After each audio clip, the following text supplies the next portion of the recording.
welcome to the goods from the woods. My name is Rivers Langley. I'm Sam Harder. And I'm Carter Glasscock. And today it is the 500th episode of our program. And Can you dig it? Fuck everybody. Kiss my ass.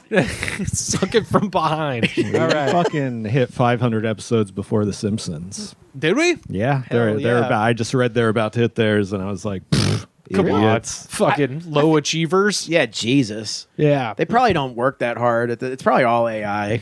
Yeah, I mean, hey. If they did AI, it'd be quicker. They got this huge budget, but we get to 500 fucking episodes first. That's right. Doesn't make any sense. I figured they'd have blown past that by Me too. now. Yeah. That's kind of surprising. I think they started just making seasons of every show shorter.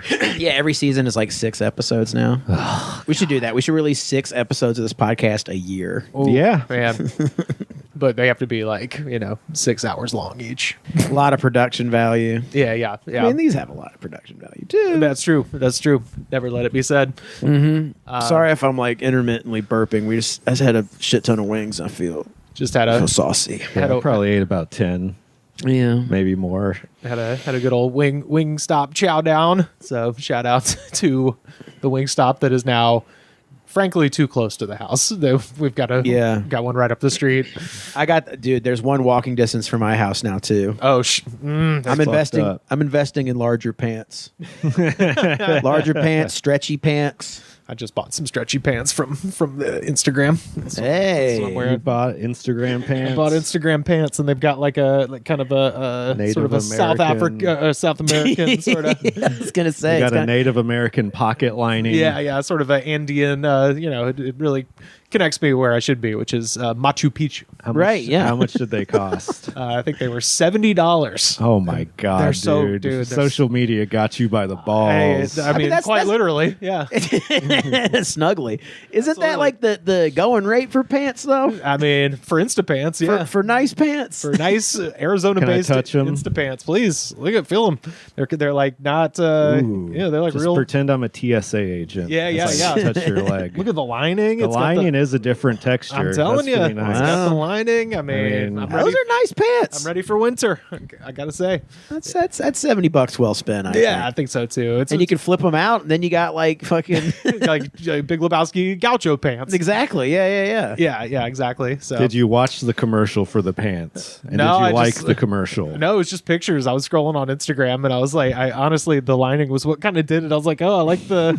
I have a hat that has that exact same kind of pattern. a Navajo rug or something kind of. When you pattern. get that algorithm just right, yeah, when it's fine tuned. It'll start sucking money right out your wallet. That's right. This 'Cause is mine. mine's all food.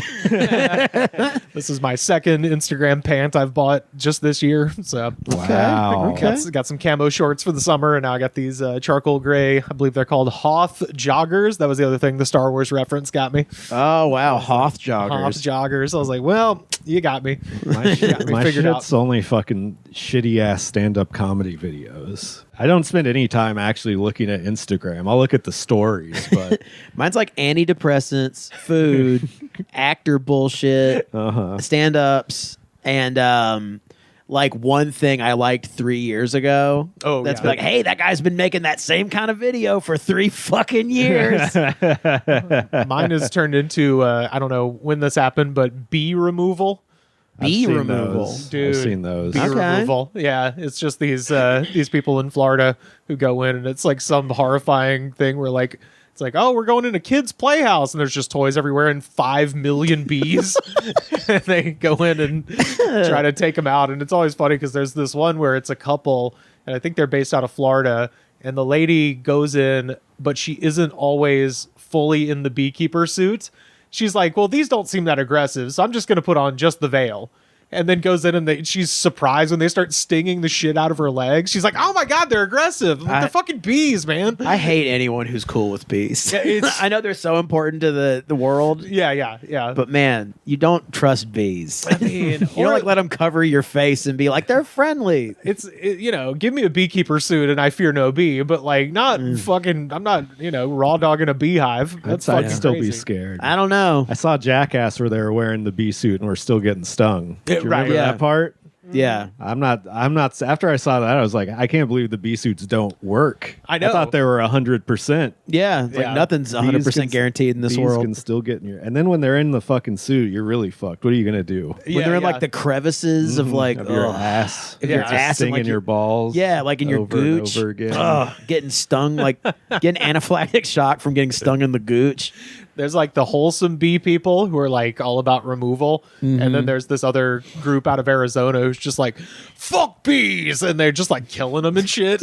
They're like, even European honeybees are invasive. And they murder them. And then the other ones like try to relocate them and they're all hippy dippy about it. So it's fun. The bee politics. Nice. There's of guys Instagram. who like pour molten metal into ant like hills I've seen those. and then dig up the metal to see what it looks like on the I've inside. seen those. They've dumped the aluminum down and it's like, some kind of elaborate thing where it went through all the tunnels and they're like, yeah, we could make this as art. Yeah, they always do say that. It's like, Who's okay. buying this? Like, You're doing internet right. I'm doing internet like it's like this poster board of people I should be like jealous of. yeah. Mine's exclusively like, well, I ain't doing that, so I'll watch you do that. I'm jealous of you, Carter. No. That's true. We got a lot of in our shout out to our Discord posting pics of their TV during the World Series. Did you watch Game 7? Fuck yeah, man. I was losing my shit, dude. Yeah. Oh my God. I fucking looked it up. In America, 25 million people watched your ugly mug on that eBay commercial. Yeah. I'm Dude. fucking jealous, dude. I swear to God. And it feels weird. It feels. It feels like someone AI'd me into that shit. You know what I mean? Like You should carry a baseball around. and it is hard to like think about, but I'm not talking to Carter here because he fucking knows. But imagine just watching a sports game that millions of people are watching, and they just keep showing your face over and over, and every time they show it, you're like, oh shit, that's me again. dude, it was like so because like the game was good too. I mean, it was a great series, but like I was losing my shit every time like it popped. I was like, oh shit, and I would take like the shittiest video of it on my phone. But like I got recognized for it one time. Nuh-uh. I did. Like I was like I went to the wine bar and some they're both where the vineyard, not the wine. The wine bar is. I was toast. about to say, what? Just Yeah. sat in the ashes. I just sat. a toast to the Pacific. I was at crisscross applesauce drinking a bottle of wine and being like, "Fuck you, fire!" But I was like, saw this old friend and she like took a picture and her friend said, "Is that the guy from the eBay commercial?" Oh, so I shit. secondhand got recognized. Nice. Wow. Okay. But that was what a fucking game. I was losing my shit. Right after that, I was like, we're going to salsa and beer in the valley, getting filled up with some quality ass Mexican food. Hell yeah. It's cool.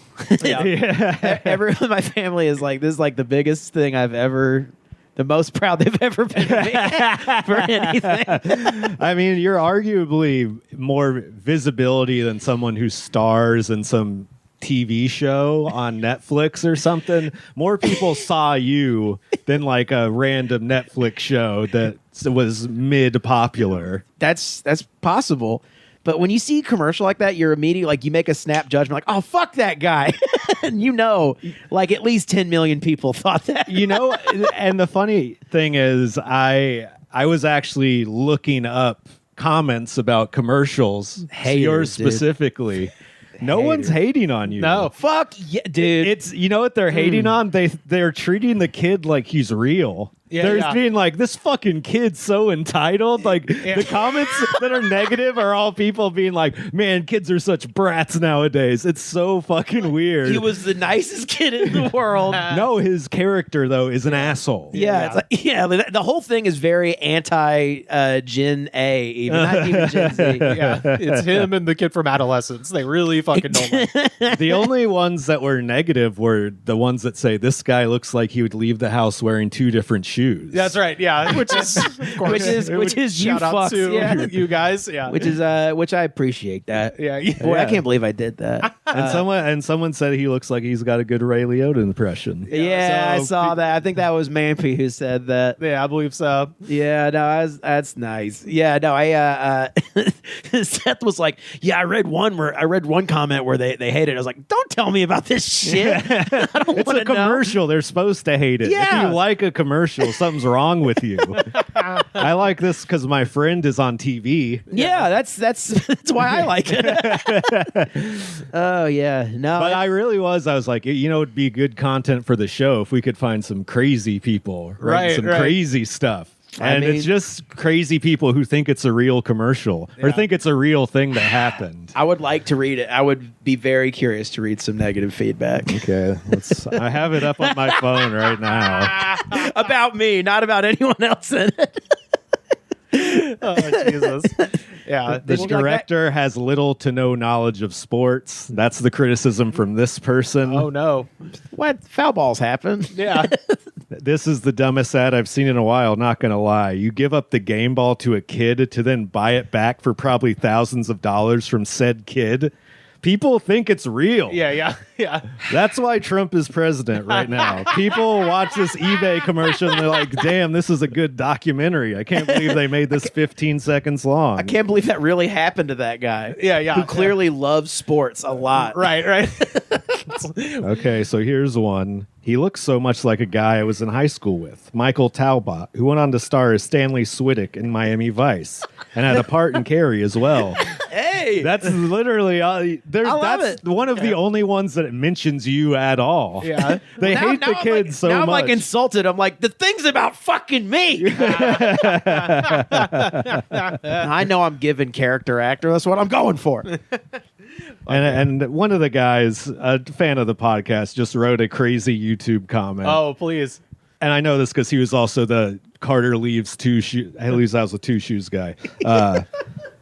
B. Richards 4506 says, reminds me of my younger days. High on PCP, robbing a liquor store, then driving my Mustang off to score some more. Lost the Mustang in a divorce. And Linda, you know what that car meant a lot to me. Why can't I see my kids? To hell with what the court says. But yeah, Damn jams like this really take me back. Hell fucking yes. Thank you Dude, for holding shout it out. down on the YouTube comments. Oh, That's man. the domain. That's a slam dunk. I'm That's fucking I'm great. gonna send them an edible arrangement. I was about to say, I need to send him a t-shirt. I think just shoot me your DM. That's automatic T-shirt. Yeah, you're getting a shirt. That's fucking rad. Well, Solar thanks, you Plexus guys. 5, not a fan of that little boy demanding the guy give him the baseball with a stern look on his face. People think it's real. Yeah. He's a good actor. He's a good little actor guy. I think it's based on because earlier in the season, didn't some insane woman steal a ball from a child? Yeah, So- That was Phillies. coincidental. Like that happened Yeah. after the After y'all shot after we it. shot it. So it was just Oh. completely coincidental. Because there are people referencing that a lot, thinking it's a parody. Right. yeah, no, yeah. We shot that like before all that happened. Just people being like, how the turntables or whatever.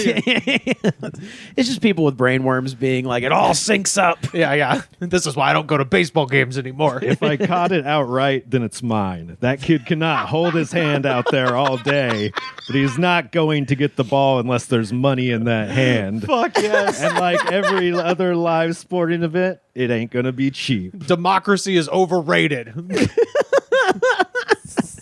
What we need is a strong man. It's a tragic tale. We'll seize the reins of power and make real change. Well, I'm sorry I pissed off so many people. Blood greases the wheels of history.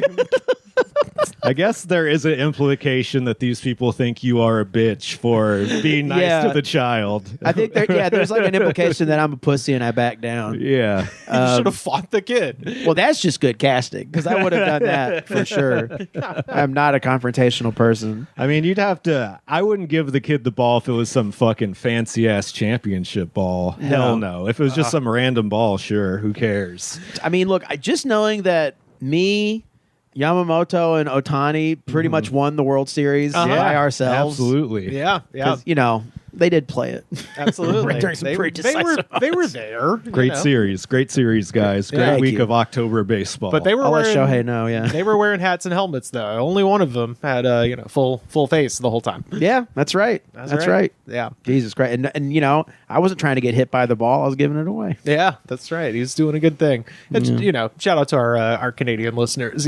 Tough game, but Yeah. next year, do it again. Tough game. Yeah, it was fun. Do it again. Yeah. Sure. Y'all, do we have? I got the meat sweat something fierce right now. Yeah. No, you're just getting a little like anxious because we talked about how cool you are for like 10 minutes. God damn it, Sam. Whatever. Well, we have goods from the week this week? Because I've got one. Dick Cheney's fucking dead. that's the goods for the life. For me. boy. Way too late. But he was gonna vote for Kamala. I think he did, right? He did, yeah. He did vote for Said he Kamala. did. yeah. I was chatting with my friend Johnny Mose and my other friend Urban Fervor, old Mike up in Washington, and the three of us, along with our buddy Jingles, all went to Washington D.C. for Barack Obama's inauguration and got to hear Dick Cheney get booed by 1 million people on the National Mall on January 20th, 2009. So Nice. that's my Dick Cheney fond memory, and it made me smile then, and it makes me smile now. And if I'm having the blues, boy, I can just think about that piece of shit getting booed by 1 million people at once. So joyous sound fills my ears. Also, second one, Begonia. My God, go see it. I don't want to say shit. Really? Yorgos Lanthimos. I liked Poor Things. I fucking loved Begonia. I hear it's good. I'll go see it again right now. I've It's only awesome. seen The Lobster. I Have feel you? like I'm Okay. so under. I like I mean, hey, if you're going to see one, Killing of a Sacred Deer was my favorite into Begonia. I might have to watch it a couple more times, but creeping right up there, man. Jesse Plemons, amazing. In the Stone, amazing. Stavros Halkias. But yeah, here's just Stavi's in Stavi it. baby killed it. So Fuck yeah. Although it is funny because all of his interviews, he's being like, "Yeah, I don't know how this happened." I'm like, "Because you're the Greekest person who's ever existed." I think might have helped when a Greek director is casting a part. But so fucking fantastic. Go see Begonia, and we'll meet in Wyoming and pee on Dick Cheney's grave. What you got, Carter? Very nice. I got something to say about Dick Cheney. Oh, please. And I think I've said this on the podcast before. It's kind of insane and hilarious. So Dick Cheney shot the guy. We all remember that's one of his things he did. Mm-hmm. Yeah. That guy had a grandson who I ended up sort of knowing and being around sometimes. Oh God. So Really? Did he try to do comedy? no, this was way before I did comedy. I was like 20 or something. So turns out they still had the vest. Oh, full They of had the buckshot. vest and with blood on it. And on Halloween, Holy shit. Halloween, the dude wore the vest and like a hunter's hat. And shit, it was awesome, dude. I got that's to so see the cool. fucking vest. Holy and it had shit. blood on it. And it was like, damn, that's when the vice president got drunk and accidentally shot a guy. Shot a fucking guy. Shot a guy in the face. Yeah. Dude, I wonder if you could verify that, like how much you could sell that fucking thing for.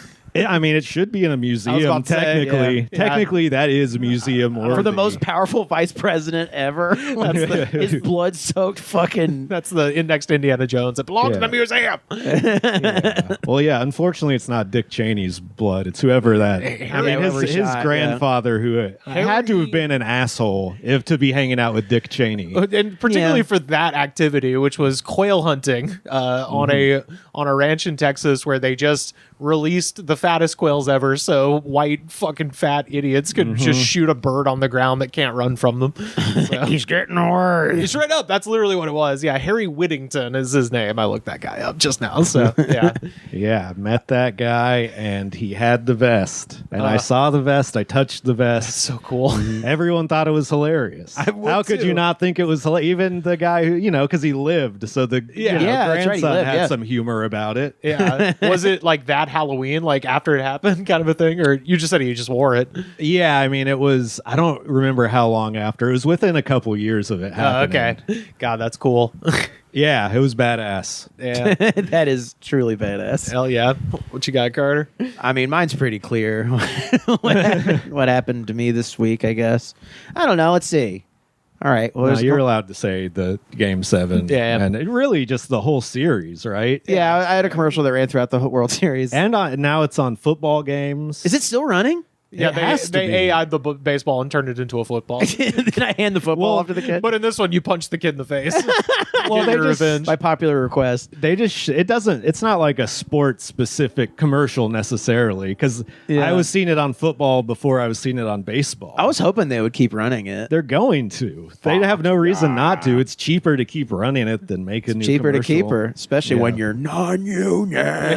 Yeah, exactly. Do you get residuals at all? Fuck no, dude. Oh, that sucks. I'll take the exposure, but yeah, buddy, that's like one time. Everybody retweet the Carter commercial. if Yeah, you can. please pass the bucket. Comment around. on it. Tell them. Go on YouTube. Say this guy looks ugly. Yeah, this guy ugly as fuck. Yeah, say that kind of stuff. Hurt my feelings. It's so disappointing whenever one of my friends gets something and then no one hates on them for it. You know, because random It internet. sucks when you hating- realize all your friends are nice. Yeah, well, no, it's not even that. It's just random internet haters are one of the most funny things to me. So sometimes you'll have a clip that goes viral or something, or a comic will, sure. and you just get people just shitting on them for no reason. Right. I think that's hilarious. I know it can possibly hurt that person's feelings, but it's just hilarious when somebody sees something and it's just like, I am pissed off about this. Yeah. Well, I think whenever you do it, you're like they're playing right into your hand. So you're like, Yeah. come hither, you motherfucker. Yeah. Well, and it's also a way to make sure you're not crazy when you like for instance, if there's a stand-up clip of someone who you know is brilliant, and then you read the comments and people are shitting on it, you're like, okay, well, I'm still tethered to reality. Like, Yeah. So The first time that happened to me, where someone left a negative comment about me in any shape, form, or fashion, was when I was in college and I was writing for the school newspaper, and I wrote this thing. It was for a class. It was like, write a thing that about I don't forget, but it was about It's not about not smoking, which is such bullshit. Because I was smoking the entire time. I was doing it. But I wrote it and I published it, and then someone commented under it, "This trash makes me want to smoke a fucking cigarette." I remember being so embarrassed. You're like, man, that guy's right. just as a cigarette's just dangling over through your mouth over a Smith's Corona. I was a real cigarette smoking piece of shit back then. I was a real gold bricking son of a bitch. That's so funny. They had you writing anti-cigarette stuff. Yeah. They couldn't find someone who didn't smoke for that. All the journalism teachers were so distressed. They're like, this medium's dying anyway. Write about whatever you want. Whatever you want. I can't really. The rest of it was kind of a blur. Oh, I mean, Halloween was fun. What'd you do? Me and Carly dressed up like E.T. and Elliot. I saw it. Oh, It's nice. fantastic. It was very nice. It was fun. With Carly as ET. Carly was E.T. Yeah. And I got to be Elliot, which was the easiest costume I in the know. world. Yeah. Went to a party of her friends, and it was pretty boring. It was fun. It was fun. They're nice Yeah. people. Fuck yeah. What you got, Sam? Tucson, Arizona. You ever been there? Did I already talk about this? Tucson. No, I haven't. I don't think I've been. Or I have been I haven't there. had the pleasure. Yeah. You haven't talked about it though. Did you go? I went there for a friend's wedding. Lovely little town. All About half right. a million people. College town. Very, it's not super Arizona racist redneck, but it still kind of is, It's got like a Austin kind of vibe. Yeah. Oh, okay. It's Arizona's Santa Fe. Oh, okay. Yeah. Arizona's Santa lot Fe. of lot of topaz, a lot of lapis lazuli rings, I was and gonna say I like Santa Fe. when I hippie, drove through hippie there. ladies. Yeah, A lot of people with locals with lizard tattoos Fuck of yeah. various kinds. cocoa pellies Snakes.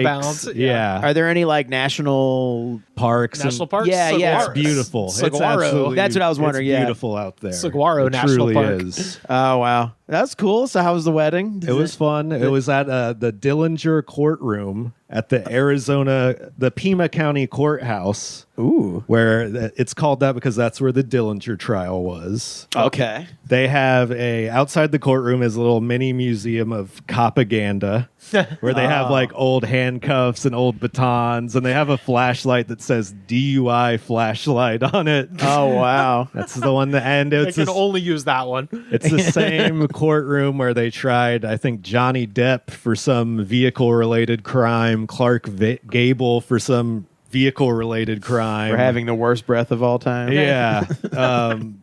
And I think Jared Lee Loughner maybe was in that courtroom. Oh, It Jesus. was used up until semi-recently. Holy shit! Wow. And they were wed there.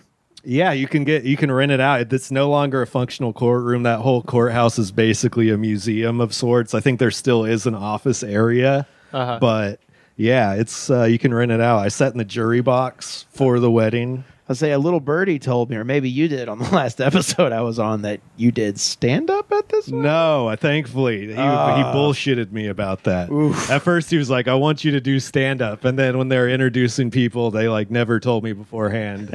I was still like, really, I was still fucking on edge. I was like, I hope they don't just fucking introduce me as a joke. But thankfully, I didn't have to do it. You just get up and roast people. That's what one of the guys who was basically running the thing was the groom's brother. And he was roasting, but it wasn't like funny. He was just saying mean things.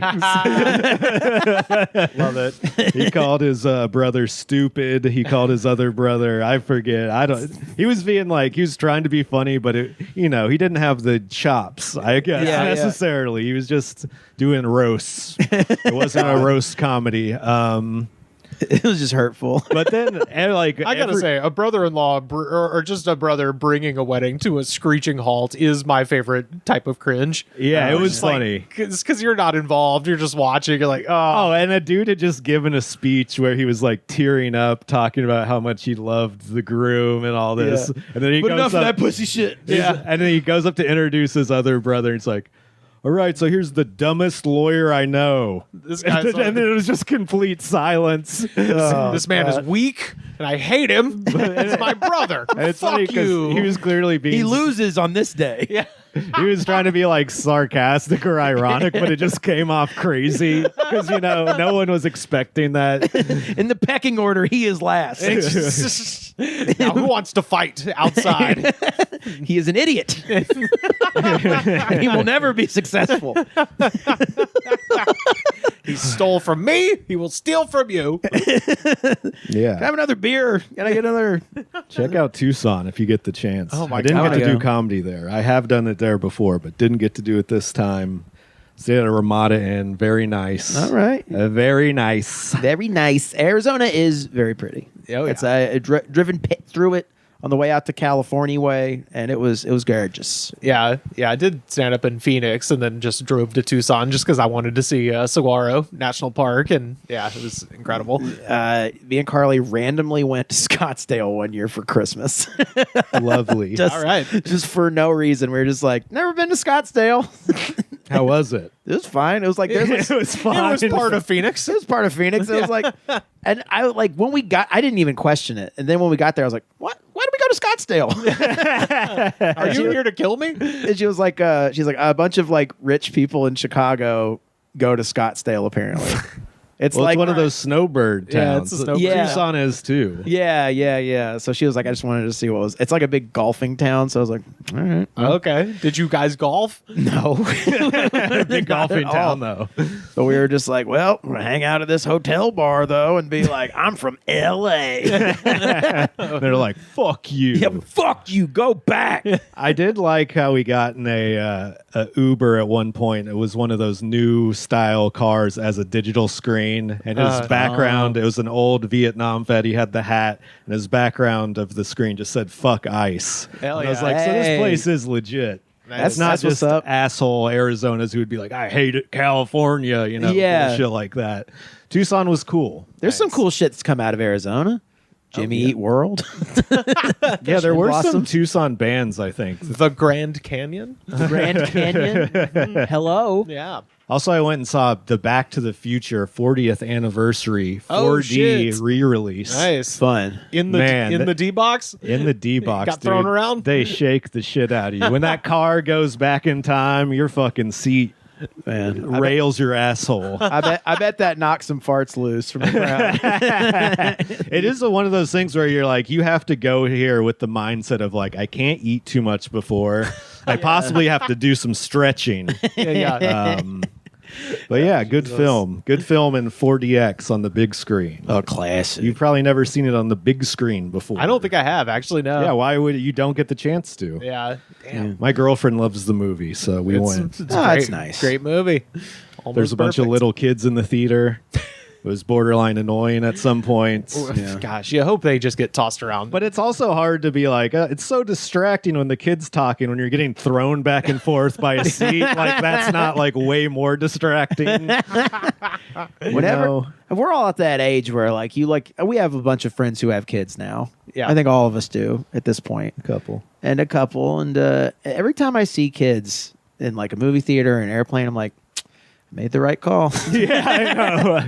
Yeah, one of the kids the right who call. wouldn't shut up, like him and his mom just walked out of the movie like 3/4 of the way through, and it's like, okay, well at least you had some sort of semblance of sanity where you're like, I can't keep my kid in here. They don't even give a fuck, and they're being annoying. Oh, was it? Were you being shaken up too much in this box? Yeah, it also does feel like a thing where you should be a certain age and height requirement to get thrown around on this fucking shit. You lose on this day. To watch a guy fuck his mom. This was a test. Yeah.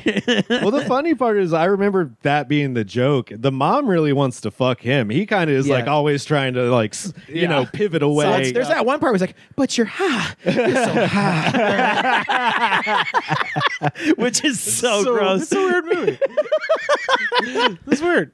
I mean, Leah Thompson is hot in that movie, but it's his fucking mom. And it does the classic 80s movie thing where a white boy is playing the blues. Oh, yeah. But your kids are going to love it.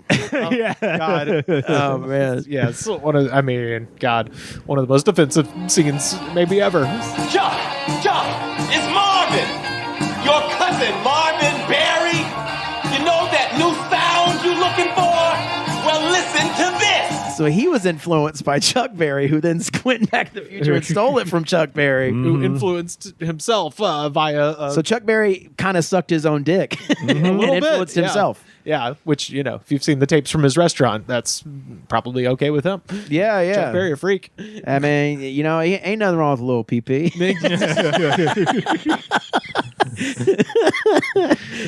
Some guys like to fucking become the trailblazers of blues. Yeah. And then also watch women take a shit from Yeah. underneath. I just imagine him watching it, not even jacking off, just like blank expression. I kind of agree. I kind of think that's the move. I think it's just like, just watching people take a dump. Wasn't that his claim as to why he put it in the bathroom? It was for safety reasons. He's like, people are stealing from me or something. Yeah, from his chicken restaurant. Right, so it would be funny. You got to come up with some excuse for the cameras. Yeah, some reason. It would be funny if that was what was going on and he was just watching, like, make sure people weren't, like, packing stuff into their pants, stealing dinner rolls and shit. Yeah. Like eating in the bathroom. Yeah. Only later to realize, this makes me look bad. I remember watching like one of those clip shows on VH1, and it's like Sammy Hagar, and he's like, I mean, he's watching people pee. I mean, that's not that bad. Probably from what he's seen. Yeah. I'm not saying David Lee Roth would have a different opinion, but no. This is why you don't go Van Hagar. This is why you check the bathrooms at Cabo Wabo. 55. God damn it.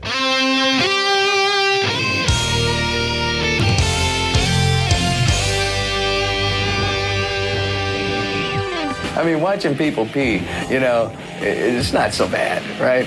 I mean, hell, I can live with that.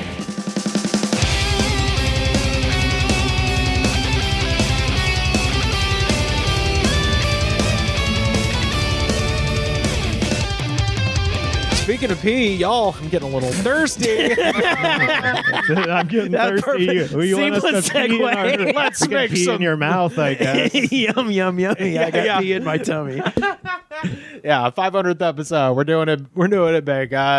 So tonight, we got a classic. I'm not going to lie to you, folks. All right. We've got a real, actual bona fide classic. I found myself, as I often do, at the vitamin shop on Fairfax, where everybody knows my damn name. They even gave me a nice bag on my way out for free.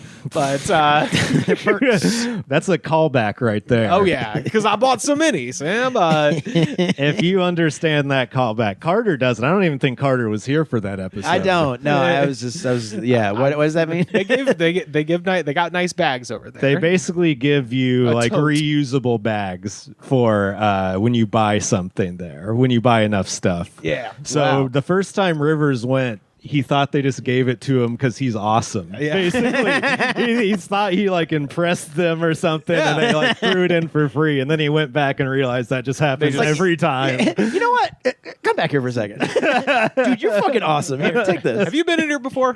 Oh, Dude, I love it every time you come in here. have you been in here once a month buying 20 of these? Yeah, they know you for sure. 20 different flavors for no reason. Are we on a name basis with the people who work there? Oh yeah, absolutely. Brian, Phil, what's up, folks? What's up, fellas? Yeah. Have you told them about the podcast? Or is it I too gave embarrassing? I gave one of them a sticker when they asked. Okay. Because he was very specifically like, like looked at it as if like, why do you have every flavor? Like, because I think normally people probably have their brand and they just come in and get the same. Whereas I had like 20 of every different kind of thing, and he was just like, damn, this is a lot. Do you want to get like a case or something? Like you could just get a whole case or something. And I was like, oh no, it's for a thing.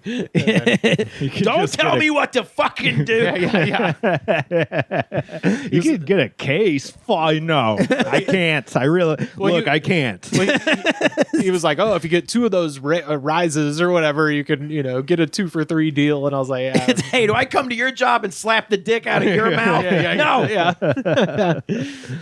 Well, so I'll say this. This is made by a company that we've talked about a couple of times, Redcon One. Of course, this is the Florida Man CEO, Aaron Singerman, who mysteriously got sent to federal prison for 5 years, but they let him out after 11 months. And we don't know why. It's because good behavior. We allegedly think he ratted on a guy who's still pretty pissed at him and is still in jail until the end of this month. Donnie Brasco ass. Yeah, absolutely. So you don't get out of the feds that fast for no reason. He had to have ratted. Yeah. And also, he's the guy who drove the Redcon One cigarette boat into a bunch of other boats and then into his own head and has the best mugshot ever where he has just a giant bandage on his forehead. Wow. Fucking incredible guy. But at any rate, Redcon One has acquired a classic brand, and it is time, folks. We've got... Whoa. Oh, they're bringing back Jolt. Holy shit. right. Speaking of Back to the Future, isn't Jolt in Back to the... Or Zap is? I think Zap is, but you know what Jolt is in? It's on Dennis Nedry's desk in Jurassic Park. That's what it's from. Bunch of cans of it. That's where I became aware of it. Dodson! We got Dodson here! Dodson here! Yeah. That squealy does? Cooled and compartmentalized inside. You got so that's great. I've tried to do that. It's impossible. Wayne Knight cracked the code. That noise is impossible to make because it's funny because it doesn't sound that dissimilar from the Velociraptor. From a dinosaur, yeah. The Velociraptor makes the same squeal later in the film. But so Jolt Cola. Have y'all ever had a Jolt Cola? A No. long ass time ago. Yeah. Barely remember what it tastes like. An off-brand Coke. Right. Yes. Okay. Yeah. So Jolt Cola came out in 1985. I wasn't allowed to drink them, but I had so many ways. That's what I was going to say. Yeah. So it came out in the 80s, and on the can, their slogan was all the sugar, twice the caffeine. That was their slogan. And all of the ads that they ran were like, Mom doesn't need to know. And it was like a cool kid with a skateboard, like staring at a lady in a bikini and shit. And that was big boy. straight up. And that's how they marketed it. So it was a thing in the 80s and 90s of like parents being like, fuck no, we're not bringing this into the house. Like this is, you're not supposed to have this. This is some sort of abomination. And so Go upstairs and do your homework. yeah. We want to oppress you. So it came out in Rochester, New York in 1985. It was invented by a guy named CJ Rapp for his company Wet Planet. And became Wet Planet. So- That's a good band name. the funny thing is the original Jolt only had 72 milligrams of caffeine. Which is fucking nothing compared It's to like 2 today. cans of Coke. Yes. Yeah, exactly. Which I hadn't considered that the thing that killed Jolt, because it was going strong pretty much through the 90s as, a somewhat alternative to Pepsi and Coke. What killed it is in 1997 when Red Bull hit America, because Red Bull had such a cleaner image with way more caffeine. So Wow. Red Bull kind of like shoved Jolt into the 97 ditch. is when Red Bull? That's when it came out in America. It had been going in Thailand for a while, but wow. it came from Thailand to Austria and then to America. And when it came to America, it was kind of like treated as like this European, like sleek, like, oh, this is what skiers in Austria drink to fucking stay up, when really it was just invented for Thai truck drivers to slam so they could drive shit across the country or fight, Sure. boxing matches. Yeah. At my job, someone told me they don't drink energy drinks because their uncle is a truck driver and he had a heart attack just Ooh. from drinking too I'm many sure of it them. was just that. Yeah, I mean, I'm sure there's no way that people don't have heart attacks off this shit. No, especially if you're of just course. down in them all day. That's true. There's no one who like lives a long life drinking this stuff. No. Right. And But- we're down to prove that. Yeah, I was gonna say we're in the September of our years after all this shit. So the original Jolt, by the way, included lithium citrate, and the lithium was Wow. the lithium Mood is lifter. It is supposed to be a calming agent that balances the high caffeine content. Holy shit! That's why they put it in there. So in the 80s, 72 milligrams of caffeine they were like, oh, it'll drive people too crazy, so we need to give them a fucking a mood stabilizer. wow. And Jolt Cola was accused of secretly adding drugs to their beverages, despite FDA studies showing the minimal quantities of lithium were safe. Jolt ultimately removed the lithium, and This is another reason why boomers were so happy during the 80s. Oh, yeah, they were yeah. they were given like a little medicine with their sugar drink. Like they were on antidepressants even though they didn't want to be. yeah. So the $20 million class action lawsuit out of Canada probably didn't help Jolt Cola, because they were like, oh, you're lying about how much caffeine you got in there. So they got sued from Canada. And like I mentioned, Red Bull entered the market. They went bankrupt in 2009 and closed up shop for good in 2011. They tried a relaunch exclusively with Dollar General in 2017. And at that point, So much. apparently they had 136 milligrams in their fully sugared soda. It wasn't a quote unquote energy drink at that point. It was just like, let's just dump a shit ton of caffeine into this soda and sell it at Dollar General. But that died quietly after 2 years. And now, like I said, Aaron Singerman, the Florida Man CEO, has brought back the classic Jolt Cola. I'm excited. Oh, hell yeah. I've always wanted to feel like Wayne Knight in Jurassic Park. Stick, get the stick, stupid. It looks like cola. It looks like Coke. It's not fucking just clear. Yeah, and it's actually got, unlike some of the cola kind of energy drinks, it's actually got kind of a head on it a little bit, at least for the time being. That's foam for the uninitiated. Yeah, that's Yeah. right. That's It's got right. some head on it. There you go. It died out, but here we go. It smells like classic Jolt. Cheers, folks, which to is- 500. Which is like Yeah. 500. RC cola smell. Yeah, it does. Oh shit, that's pretty good. Tastes Damn. good. That Tastes that very tastes good. Coca-Cola. It tastes like Coke, that might be, because my only other, I'm trying to think of my but other. it has the caffeine of an energy drink. yeah. So hey, That's 200. yeah, it's a 200 mg. So Wow. it's an energy drink for sure. But yeah, I will say, because the only other metric I have for like a cola flavored energy drink, unless I'm mistaken, is the Celsius one, which I do not care for, and the Bang Miami Cola, which I also do not care for. This might jump right to the top of the heap for this particular flavor for me. I would have this with pizza or wings. Yeah. You could trick someone into thinking it's not an energy drink because it doesn't have a super offensive aftertaste. Yeah, it or kinda- even it doesn't have an offensive taste at all at any point during the sip. My lips are a little numb, Yeah. but yeah, it's good. Yeah. So you guys had heard of Jolt Cola. You said that your mom wouldn't let you have it, because I was trying to figure out. I was like, when did I have it? Because it was in college, and I got it at Big Lots, which is, of course, stands for bad ideas go live on their shelves. And went to Big Lots, and it must have been. So it said they went bankrupt in 2009. It must have been right at the bankruptcy point, because it was about that time. I was living in Oak Street in Auburn and went there, and I had never had it before, but I saw it at Big Lots. I was like, shit, I gotta try the legends, man. Sure. And it's been a week drinking Jolt Colas, and never saw them again until last Monday or whatever, when I found that. So Pretty delicious. yeah, I was say if all the drinks that we've had on this show tasted like this, yeah. Then No you problem. wouldn't hate this segment. I wouldn't. I'd look forward to this segment. It really does. It doesn't smell like Coke, but it does taste like it. It does smell like RC, right? Or like a right Or what Diet Right? It kind of smells like a diet soda. Yeah, well, yeah, it tastes like it too. It's got the sucralose, so like a Coke Zero kind of a situation. Yeah. That dude, Aaron Singerman, his quote on the website about it.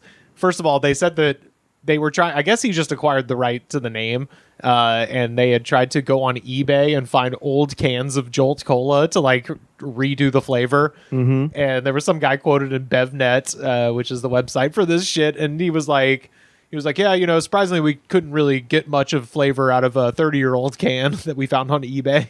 So we kind of had to start from the ground up with it.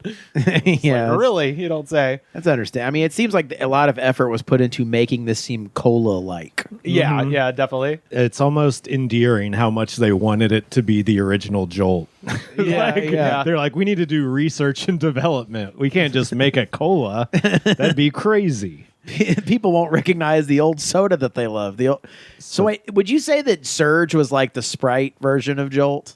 Was Surge like heavily caffeinated? Oh yeah, that was the big thing because they were trying to basically take Mountain Dew's, because Mountain Dew at the time was like the extreme, right? That was the heavily caffeinated Pepsi product. So they were trying to make like a Mountain Dew like product from Coke to sort of. Oh yeah, no, my front of my face is getting a little warm. Yeah. Which leads to the incredible scene of in American Movie where they try to offer it to Uncle Bill. They're like, hey, come on, Bill, it's a new product from Coca-Cola. It's called Surge. Oh man, I gotta watch that movie. And again. Bill drinks the Surge with just two of his hands like this. Oh yeah, It's pretty good. Lord, classic film. Oh yeah. I feel gurgling. Yeah. Down in there. Yeah, it's good to eat a bunch of wings and then instantly slam a high milligram caffeine energy drink. 1000%. It's good for your stomach. It's good for your colon. Yeah, your arteries. They went on this fucking eBay and bought an old soda, just like you went on and bought a quote unquote championship ball. That's right. A 2024 championship ball. Yeah. I hate that fucking little kid. There's just some psychos out there. At least they like you. Yeah, right. That's the important thing. Oh man. Well, are we rating it? What are we giving it? I'm giving it's a 5. I would drink that again. Woo. I would drink that again. The top. So you're going 5. That's a forever drink. That's pretty good. Jesus. Yeah, I mean, no complaints. Devil is due. I mean, I don't like to give out 5s just because but then again, that's like a stupid thing just in my head of like, oh, I can't just hand out 5s like crazy. Does a perfect 5 exist? Yeah, well, we've had it a couple times. I know. I hate to say it. Red Cotton One's Baja Bomb, also a 5. Hate to say it. This guy, I mean, he tried to. I mean, it's funny because his crimes are so stupid that you're like, okay, like that's why he's a Florida Man CEO, right? Because like a lot of these guys, it's like they do crimes and you're just like, oh god, this guy sucks. With him, you're like, there's a chance he's just the dumbest guy of all time. That's probably like likely. He tried to bribe the entire police force with like a bunch of protein bars while he was out on bail for selling steroids on the internet, and a judge was like, you can't get back in jail, you fucking moron. And you rascal, get back in there. Threw him back in jail, and then he had a Christmas party at Mar-a-Lago. I mean, he's a fucking maniac, but he's a super villain. Yeah, but dummy. Yeah. I think at this point in my drinking of energy drinks, I do like a fruity flavor. Yeah, that's kind of thing. Yeah, but I have no reason to not give this a 5. Dude, I mean, it's not like my preferred kind personally, but as just its own thing. Wow. I was it kicking stands. off. That'd be the way to kick off a road trip right there. You could give Wow. this to someone and they wouldn't know it was an energy drink. Right. Yeah, which makes it incredibly dangerous. Yeah. You could roofie anyone with energy. Feed it to a child. Yeah, and I did know people as kids who would get Jolt and slam them. It was for Yeah. like bad kids. If you were like a Stay up all night at their house and be weird, and then Yeah, kids whose parents didn't know what they were consuming. yes, basically. like if you had like have a sleepover at someone's house and they have 5 kids over, and then one of them wouldn't stop drinking Jolt Cola. yeah. Ends up running around naked. Yeah. Weirding everyone else out. Seeing how long he can stay up. Yeah. Yeah, one of those guys. Yeah, if you knew a real life Bart Simpson when you were a kid, that was what they drank. That was the drink of choice if you could get a hold of it. So, what you got? I think also that's an important distinction to make, which you made earlier, is that it tastes like Diet Coke. Yeah. Not like regular Coke, which Right, I feel is way too sugary. Uh-huh. This tastes like Diet Coke Coke Zero. Coke Zero, Yeah, because yeah. it's still kind of sweet. Yeah. So, which I prefer. Yeah. 500 episodes, 5 stars, Fuck all yeah. around, Wow. 5 stars. It's good. I would have that with a meal. That's always been my gauge of it. Would you eat with this? This is one of the best examples of that. 'Cause Yeah. it's not so strongly flavored. It's going to mess up the taste of your food. No, and the high isn't too harsh right now. Yeah. Yeah. But Yeah. I'm warm. Yeah. Buzzing. But I think the guy who he's feuding with that we think he flipped on is supposed to get out of jail this month. So there's a chance Aaron Singerman, I mean, he was pissed on Instagram before he went into jail. He's now been in jail for like 5 years. Aaron, 5 years, 500 episodes, buddy, 5 stars. You got a guy coming for you, my man. So He's been doing 500 push-ups a day for Yes. 5 years. You're fucked, buddy. yeah. He plays 5-finger fillet every day. And is this the second time this has ever happened, or the third? Which one? That we've given 5 stars All across around? the board. This is definitely the first time I've ever given a I 5 think stars. we did it for the Jerry Rice, the pineapple goat energy. Which was, Oh yeah, that one was really good. Which was the, I think, the genesis of the bag joke. Oh yeah, Of them giving you the Oh, bag. then I haven't had that one. Whoops. oh man, It was good, though. Yeah. So, second time in history on the 500th episode. yeah. Wow. And I think this is the first 5 I've ever given out, I'm pretty sure. God damn, JOLT Cola. It's never all of us. We can never all agree. If we have some guest on, they would have fucked it up. They would have. They would have been like, I actually don't drink energy drinks. Yeah. It's like, shut the fuck Shut up, the fuck dude. up, dude. Just go along for the bit. No one wants your contrarian ass opinion, dude. Give it a 5. Like, can't you do us a solid for our 500th episode, you selfish piece of shit? Jesus. Like, this isn't about you. I do kind of love it when they're just a regular person who doesn't drink energy drinks and they're just like, yeah, this is disgusting. And me and Rivers are like, I was going to give it a 4.5. Yeah. We've I like to front and be like, yeah, I'm like that. I'm like, I'm not. Like, y'all, I we've like it. gaslit ourselves into thinking this chemical is good. Yeah. It's we're trauma bonded over energy drinks. JOLT Cola. JOLT Cola. JOLT Cola.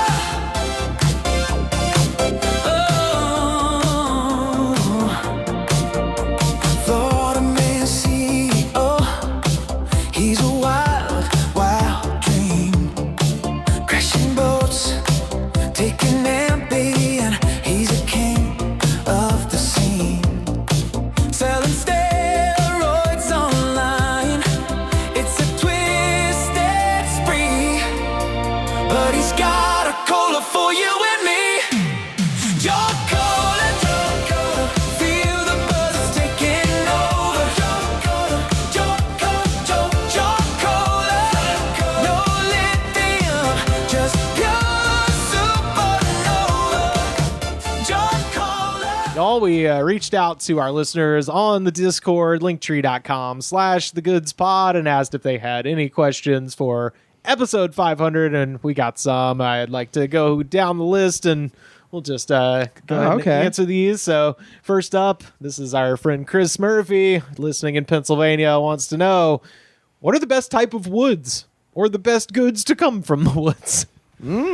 I gotta say, The age-old question. I thought about this long and hard, and as much time as I spend in the woods of the southeastern United States, the Appalachian Trail, Mount Cheahan, Alabama, I gotta say, all woods for me got eclipsed the first time I went to the redwood forest of Northern California. Oh, which my is, God, yeah, it's for those beautiful. listening, if you've never been, you've definitely seen it. We call it the Forest Moon of Endor from Return of the Jedi. That's where they filmed that. fucking gorgeous, hard to beat. Oh, really? And Bigfoot territory. It's got it Yeah. all. So that's mine. And as far as best goods to come from the woods, I mean, blackberries, pretty hard to beat. That's nice. That was, I was going to say trees. yeah, Trees are good, Trees too. are good. Yeah. Wood, just in general. Wood, That's- dude. You got to make a spear. You got to build a house. You got to Yeah. build a boat. Yeah. You got to, handy. use the woods to further mankind. Yeah. You got to use the wood to manifest destiny and colonize the world. That's right. Yeah. I just thought As is your divine right. I just thought back to my childhood, going to my grandparents' house in Randolph County, Alabama, where we had blackberries growing all over, and my grandmother would give me and my cousins a rusted Folgers can, and we'd be like, "Hey, if you fill these up, we'll make cobbler." And so we would. Goddamn, that is sweet. So we'd go out in the woods, but of course, blackberry bushes have fucking razor sharp thorns on them. So me and my cousins would come back just like cut to shit and just bleeding everywhere. Y'all but- ready for your cobbler? Straight up. Go to the hospital. yeah. So we'd have to get like alcohol poured on our arms, and we'd just be screaming and be like, "We got cobbler and ice cream! Like, I don't want it now." So yeah, there's mine: redwood forest and blackberries. My favorite forest or my favorite woods are the woods behind my house growing up. Yeah, fuck yeah. And it was a place where a boy could be alone with his thoughts. Yeah, And the best goods that came out of them were the porno Pornography, bags that yeah, you I found kept on- randomly finding and then taking and hiding in my room. I mean, it's a well-trodden territory at this point for comedy, but like, really, where did it come from?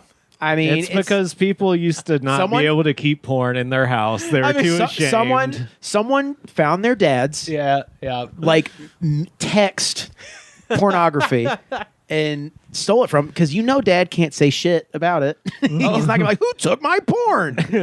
So they go out and they put it in the woods. My friend who lived up the street from me, Yeah. his dad had a subscription Oh, to boy. penthouse letters. Letters, and we would read them and laugh so fucking hard.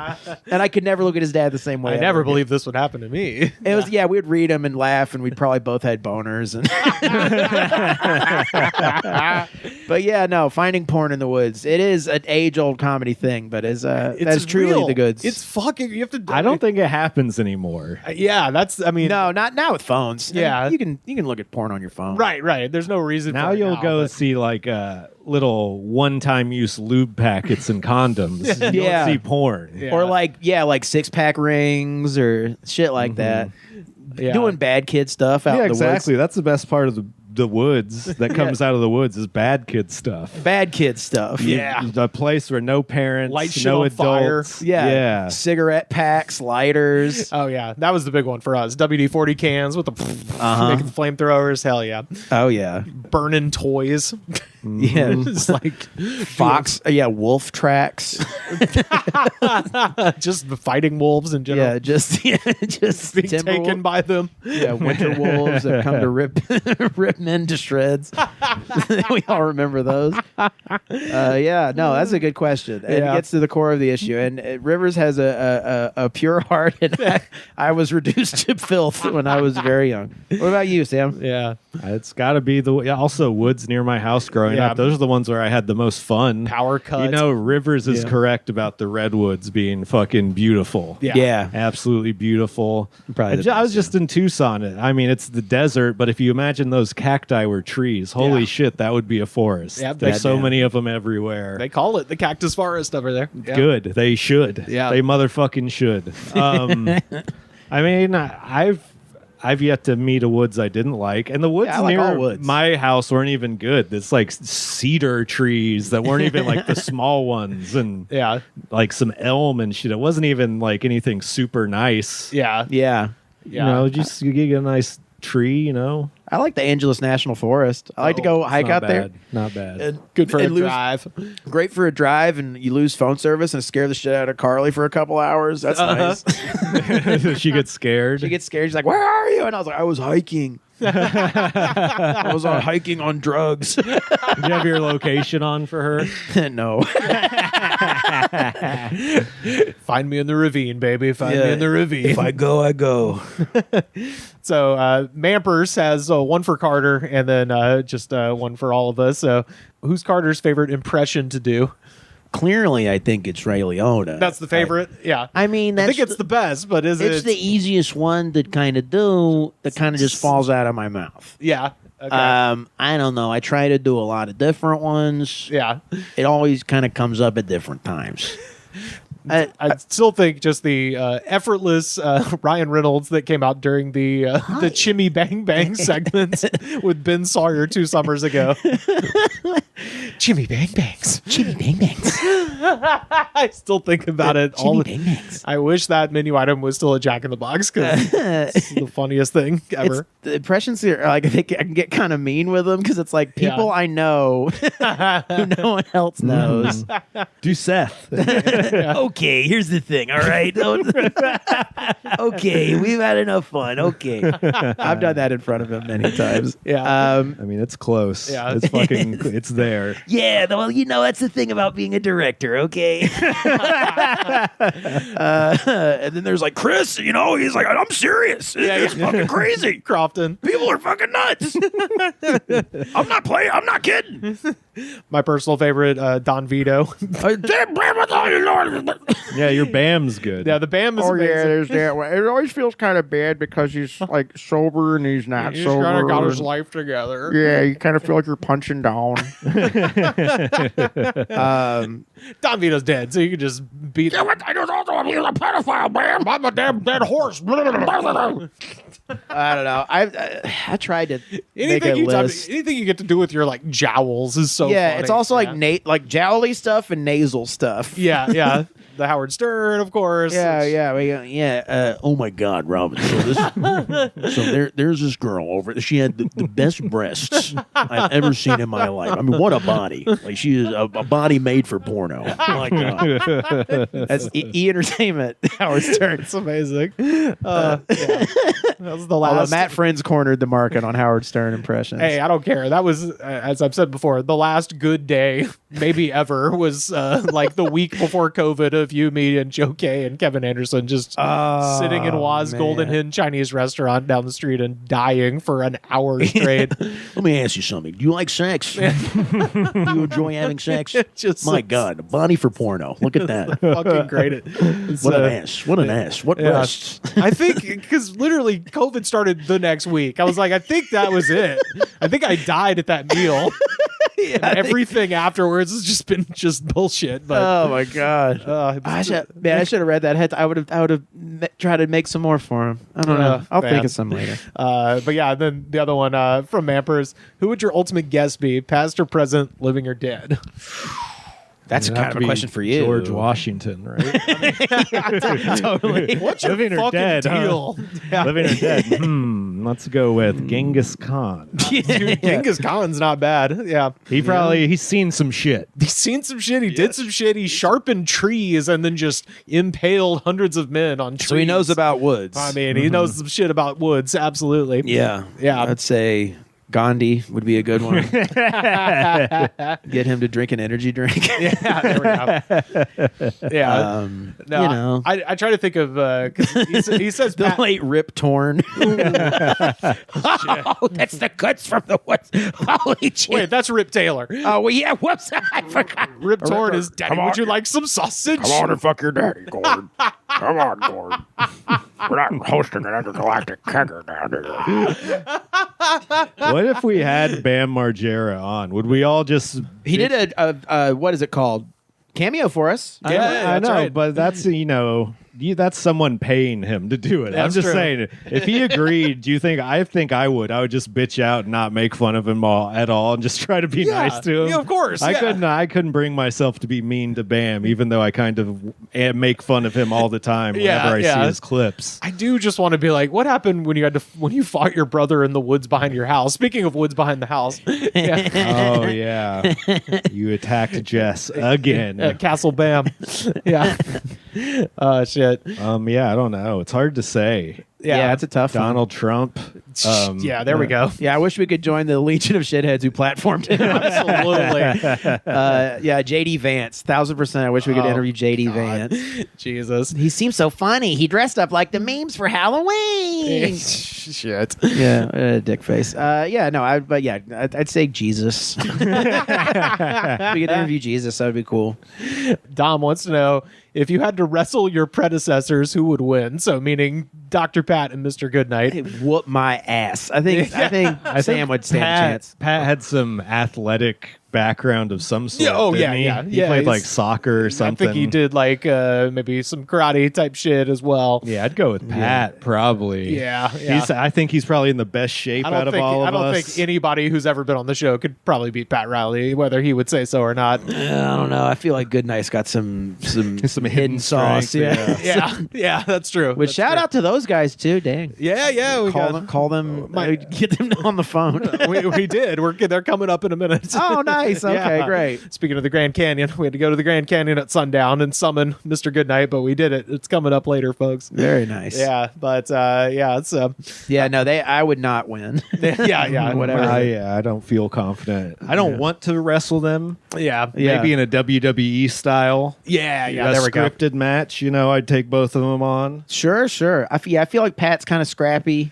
Oh yeah. I feel like I think Rivers is deceptively scrappy. Oh, I don't know. I only ever got in one fight, and there's that Bill Hicks joke where he's like, nobody's ever gotten in a fight on pot. Yeah. Like, I was like, I did, and it was for the dumbest shit. Actually, speaking of Dick Cheney, it was January 20th, 2001. It was George W. Bush's first inauguration day, and some friend of ours slept in my friend's brother's van. They were in a band, and we were like, oh, he's crashed out in the van, man. And we opened up the van, and he was gone. And it was January, so it's freezing fucking cold. Like, he could have just come inside, but he's like, no, man, I'm good out here. And he left behind a megaphone, like a bullhorn. Oh, wow. And we were like, why did Andre have a fucking megaphone? So we took it and walked around downtown Auburn. We were like 13 or 14 at this point, and just yelling at people and just being shitheads. Nice. And then we got a little high, and then oh boy. and then my friend of mine was like, let me see that, and I was like, no, I want to fucking yell at somebody. And then we got in a shoving match that turned into the one and only fist fight I've ever been in, and it just sort of ended with both of us just kind of tussling more than anything. And boys. Yeah, exactly. So I've told the story about how I got I got punched. oh yeah. Wasn't it sort of you were a bystander? It was a bar brawl. Oh yeah. It was outside. Everyone was drunk, and this guy who was in Nashville, he like punched this stop sign, and my friend we love him, Josh Wagner, went, hey, maybe don't do that. And then he goes, fuck you, dude. And then they were like, let's take this out back. And he's like, great, let's do it. Yeah. And they were like walking out back, and I was like, hey guys, let's maybe not, hey man, let's not do this, man. And I turned around, and they punched me right in the face. And then I was going, my glasses. And it stopped the fight because they helped me look for my glasses. But then they kind of punched each other, and then the cops came. The coda to that story is many, many years later, I was working at a pizza place, and my manager, who was in the band with my friend's brother, I told him that story. I was like, yeah, we got in a stupid fight over a megaphone. And he goes, wait, was this? And he said the guy's name. He was like, was this his van? And I was like, yeah. He goes, that was my fucking megaphone. We had just performed in Chicago, and I had lost it that day. I was like, yeah, we kind of broke it when we were rolling around on the ground. Sorry. I solved the mystery for you 10 years after the fact. But yeah, this one is from Yorgo. What's the song or album you listen to you hope no one finds out about? That was hard for me, because I've said before, I'm like, there's no such thing as a guilty pleasure to me. I was going to say, in 2025, I don't think there's like a cringe thing you listen to. Yeah, now. 2 weeks ago, I admitted to loving the Justin Bieber song. Yeah. It's like, I hear it slaps. Yeah, I mean, there's maybe things I listen to that would surprise people. I listen to more Mariah Carey than you would imagine. I mean, I wouldn't want them to catch me listening to the UGK band EP, but also I've talked about it enough. Yeah, sure. That's true. Some of the lyrical content content of the music I listen to can be a little extreme. I guess that's probably the closest thing to it. Yeah. Sure. I gave Britney Spears' Blackout a few spins. Why not? It's good. It's good.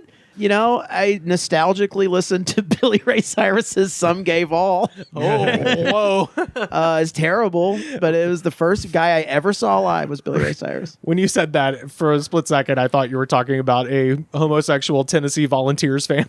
Some gave all. I was like, damn, that's a progressive song. Yeah. Fell in love with Some Gave All. I wish it was that. It's just it's just like the military is crazy, and then Achy Breaky Heart.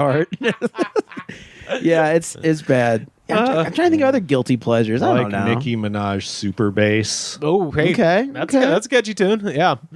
I can feel that boom, ba boom, boom, boom, ba boom, boom. That song, right? Yeah. Yeah. That's I think that's, I mean, besides her verse on Monster, I think those are the two Nicki Minaj songs I know. So, yeah. There's a bunch of new metal I like, but that's all cool again. So I know. Yeah. it doesn't matter. I think, at this point, it's like everything sucks so bad in the world. It's like, I don't being judged for anything you like at this point. I was watching shocking. a documentary about the Krakatoa volcano last night. Oh, that yeah. felt embarrassing to be watching. I learned a lot. Yeah. Anytime I'm watching something and all I'm doing, the entertainment is just learning something. Yeah. I'm like, this is some nerd shit. But sometimes you need to know about Krakatoa. Yeah. I mean, you know, shit's fascinating. Is that the Year Without a Summer? Was that from Krakatoa or was that from a different volcano? I think you're thinking of a different one. The Krakatoa. Is that the Werner Herzog documentary? Oh, I don't know. The mountainside erupted with angry lava.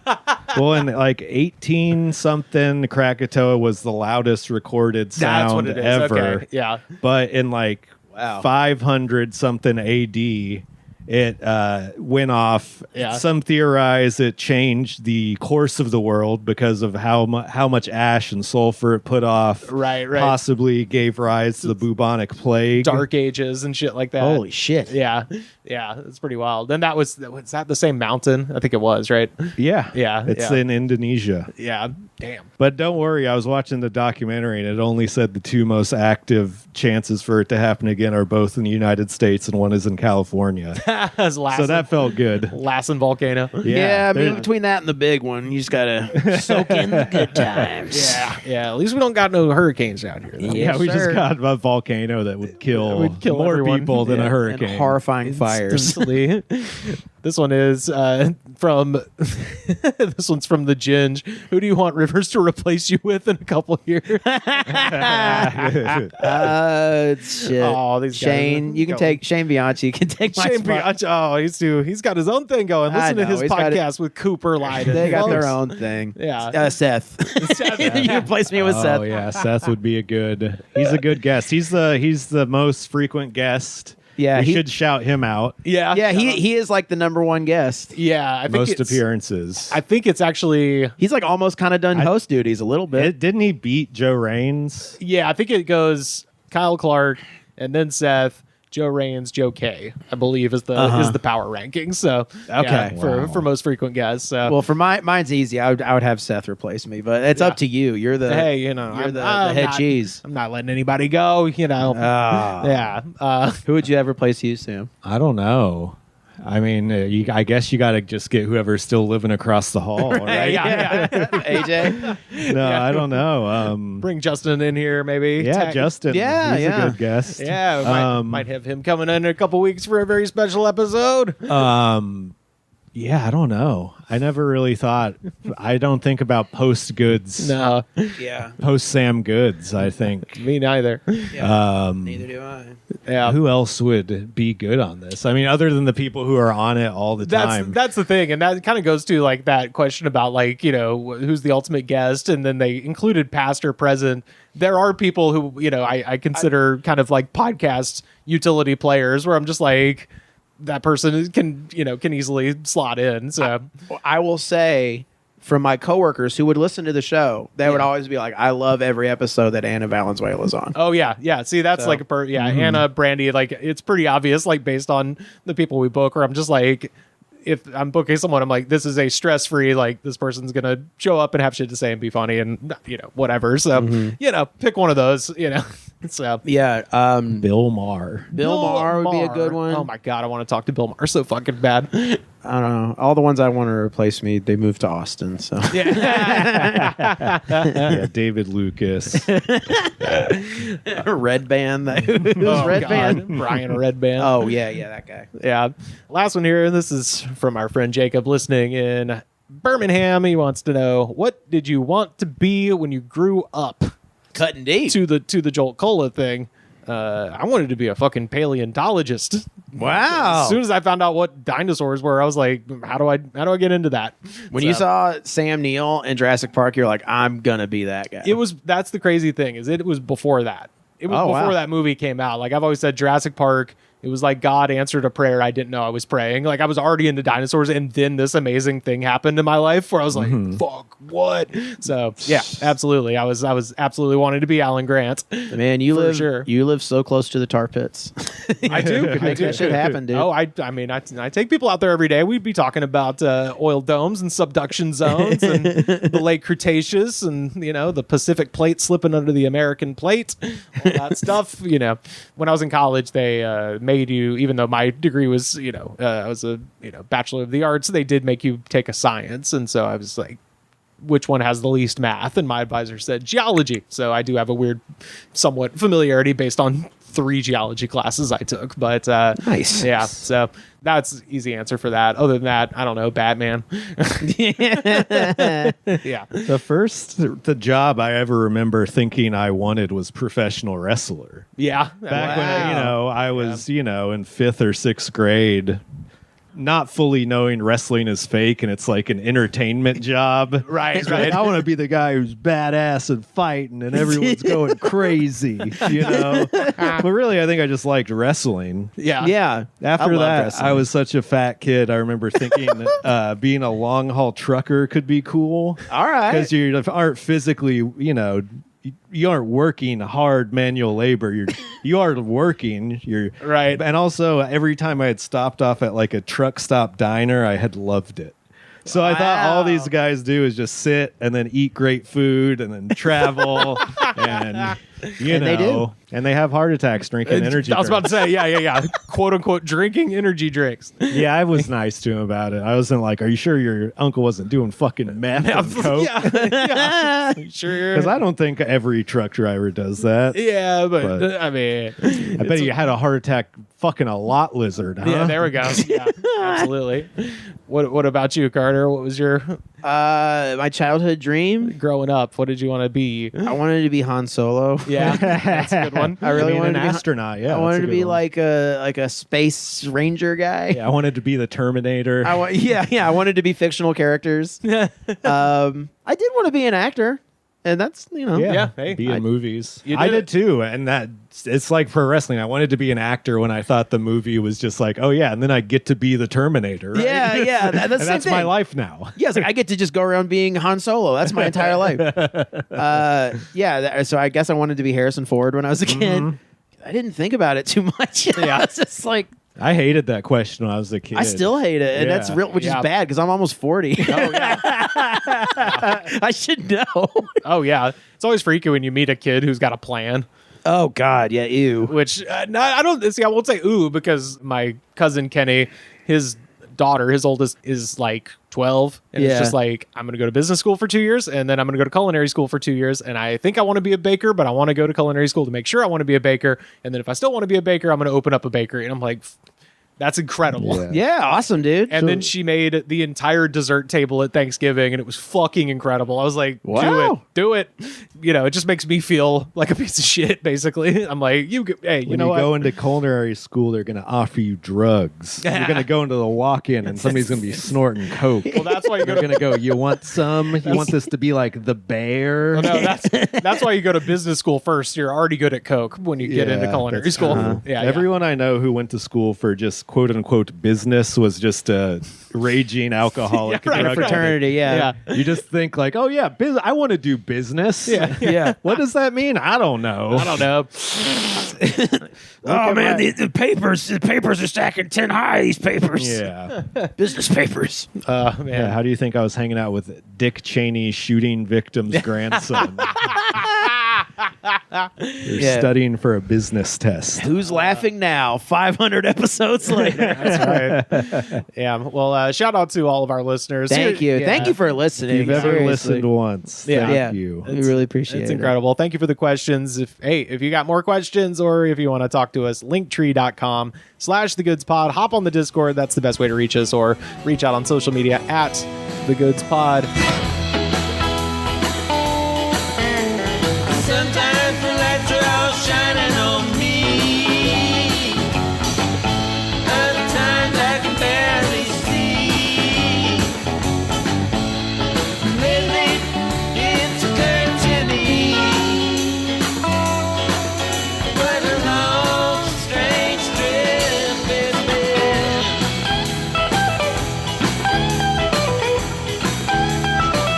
Y'all, we have time for just one more segment. And of course, this is our jam of the week. Oh, boy. Oh, wow. After 500 episodes, I gotta say, look at me. This is the animal I've become. This is 3 Days Grace with Animal I Have Become. Shout out to Dom and Lexa on the Discord for this suggestion. This comes off of their 2006 record, 1X. 1X. This already sounds like music you'd punch holes in your wall to. Oh, yeah. Yeah. Fuck you. We're getting buddy, and I'm just releasing a little fart in the wind because we may have another butt rock gauntlet coming soon. Whoa, what? Oh yeah, but I wanted to float this little tutor out there of a butt rock classic. This song has 369 million views, 93,150 comments about people becoming animals, and y'all, I read every goddamn last one of them. So now, let us jump down into 3 Days Grace's Animal I Have Become and their YouTube comment section. One of these is definitely an old lady being like, I'm a cat. I'm a sexy little cat. I'm now my cat, Sylvester. I'm a drunk little cat. I got a bunch of yarn. You want to see my titties? You'll see my little cat butthole. I love this name. Harsh Patel from 5 years ago. Wow. Patel doesn't hold back. He You said, feel like Hash Patel was right there, and he didn't. oh, say yeah, it. no. Harsh Patel. I'm back, pussy. Difference now is I can talk to the devil, too. Don't fuck with Harsh Patel, man. This one is Eduardo David Suarez Luna from 2 months ago. Some motherfucker's gonna show up saying, we used to think this shit was tough. Like it's not the coolest shit you've ever heard, bitch. Don't try to downplay the coolness of this song. Everyone can hear how cool it is right now. Listen to him muling. I think this genre of music definitely appeals to people like me who wanted to be pro wrestlers. That's true. Because when Yeah. you hear this, you're like, yeah, I'm a fucker. I could be a badass. That's true. This is entrance music for sure. Oh yeah. Yeah. It's it's kind of like a changing of the guard almost. That a lot of they don't got butt rock on wrestling anymore. I never thought I would see the day where wrestling stopped being subsidizing the butt rock industry, but it feels like that run is over. But who knows? This is Carmen from 2 days ago. When the nice guy loses his patience, the devil shivers. Written at work. I am a man named Carmen. Written at work at a Walgreens. You have no idea how pissed I am. Excuse me. I'd like my prescription. This is the kids in the hall guy squishing the heads with his fingers. You don't fuck with the devil, do you? You are puny before the head crush. Red card from 8 years ago. I have been a good guy. When I came to high school, I was with these assholes. I figured the only way to fight is to fight dirty. So I went to the Shit. gym. My best friends turned on me. I became an animal. What choice does he have, bro? I'm 15 years old. I became an animal. Anyone who said anything to me, I would beat the hell out of them. Fuck. I became the most respected in my grade. In school, I am an animal. Shit. In social life, I am a good guy. Trust me, this is the only road to respect. So everyone stopped being friends with you because you're a bully. Yeah. It's just one of those, like, get a butterfly net and put this child in it and take him away from the school. There's actually a PE teacher who wrote this. I've been holding back at dodgeball this whole time. Kid's pissing me off. It is hard to imagine that guy not having some sort of school shooting. That's what I mean. fantasies. There's some sort of list. There's a list. Get the net. Put him in a net. Percival Deson from 1 year ago.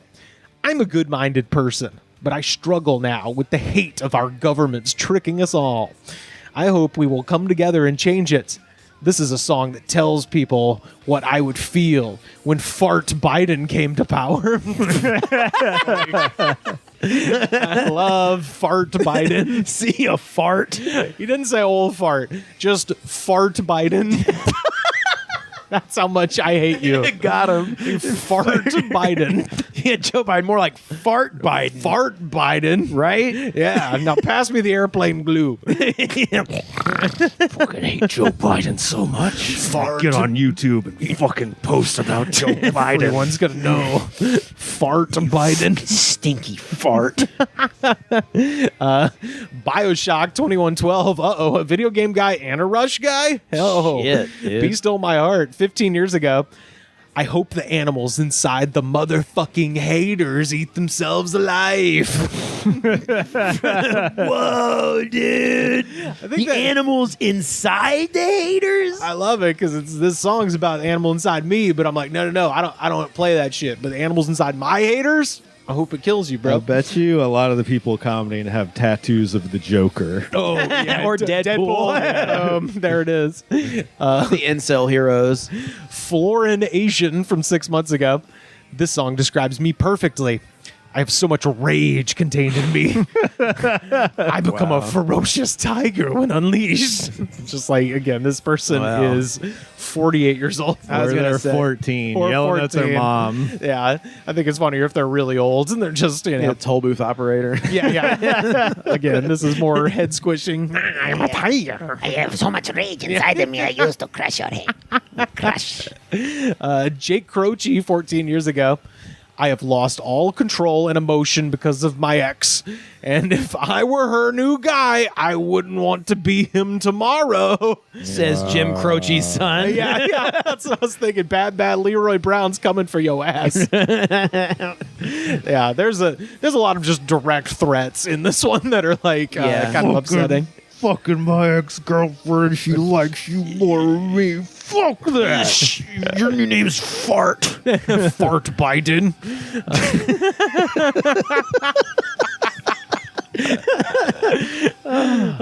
Luciano Becerra from 14 years ago. Hey. A friend of mine showed me two bands, 3 Days Grace and Breaking Benjamin. I thought Breaking Benjamin murdered 3 Days Grace. Benjamin sings of other things, not only crappy life and ex-girlfriends. Do you understand? But since Benjamin recently fired two of his bandmates, I'm like, shit, I got to go look for a new band. So I just came back to 3 Days Grace. I was like, there's only two bands. That's a good story. There's only two bands in the world, and one of them did a shitty thing to fire their drummer or whatever. Yeah, well, there's only two types of songs too: "Shitty Days" and "Hate My Ex-Girlfriend." Crappy life and ex-girlfriends. Yeah, they run all of the emotions. This one is Dud Bud 14 years ago. Ooh. I can't fucking tell you how this song relates to my life. I got a new girlfriend, and her ex and I were playing basketball, and I bumped into him, and he fell down, and he punched me in the ear. I tackled him, and I sat on top of him, and I just beat his face into the pavement. Jesus. They couldn't pull me off of him, and when I was done, his face was bleeding everywhere. I guess I unleashed my animal. It's like, I think the statute of limitations have passed, but this guy's kind of, admitting to a murder, it seems like. Also, it probably didn't happen. Yeah. Yeah. He just, At least not like that. he got punched in the ear and went home. That's what happened. This guy got the shit beat out of him. He was like, I beat him within an inch of his life. We were playing 5-on-5. No one could pull me off. They're like, he's an animal. This is Lex Zombie 14 years ago. I don't go to church. I believe in God, but I don't got time to go to church. He's a busy guy. I listen to this song on Sundays. I got suspended from school for 2 months for singing this song out loud. And when the teacher told me to stop, I hit her with a book. Oops. Again, did not happen. Oops. Yeah, this teacher told you to shut up. And that I was believe it. in God, but I don't go to church because I like to smoke cigarettes. Smoke cigarettes and listen to 3 Days Grace. And I like to finger fuck. It's just a bad kid. This guy's he needs an attitude adjustment. Oh, yeah. Oh, I remember this. KP Bennett 6 months ago. I saw 3 Days Grace in March in Chicago. They opened for Disturbed. Best concert ever, except when the pyro burned all of the Bulls banners. Oh, shit. Did you read that shit? I think I do remember hearing about Disturbed at a concert, and they set off some pyro, and it melted all of the 90s Bull, glory basketball banners. Are in the you Raptors. serious? Like Yeah. the Last Dance shit? Yeah, that era. In the brain, the bird, and the bird. Wow. Oh, fuck you. And finally, a guy who's made many appearances on this segment, Scott Woodham, 5 years ago. Befitting the 500th episode. Oh, yeah. I had to find a classic guy. Scott Woodham, 5 years ago. This song is me when I get up at 3 a.m. My wife knows not to talk to me then. I have to have coffee because I always have to be at work at 5 a.m. I'm a welder. I only work Monday through Friday. Got weekends off, thank God. This is my favorite song by these guys. I drank a fifth of Jim Beam. I love this song when I'm drunk, and I'm very drunk.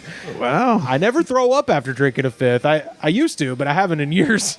I've been doing this for 15 years, and my liver checks out fine. There's a word for that. I'm 50. I've been doing this for a while, Doc. Let me know when I need to quit drinking, and I will. My wife is with me on this. She knows I don't get violent to my wife. I love her like a sweetie, no matter if I'm drunk. Last night I was drunk, but I bit the guy's ass. He didn't realize I can do anything. It was a black guy, but I'm white. But this guy, he became a friend after that. I'm drunk as shit right now, and I'll bite you. I bit a man's ass, and we're now best buds. Yeah, let's put that behind us.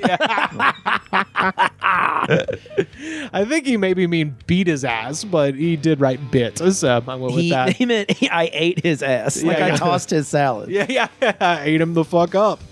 Well, that is 3 Days Grace with their song Animal I Have Become, our very buddy jam of the week. Yeah.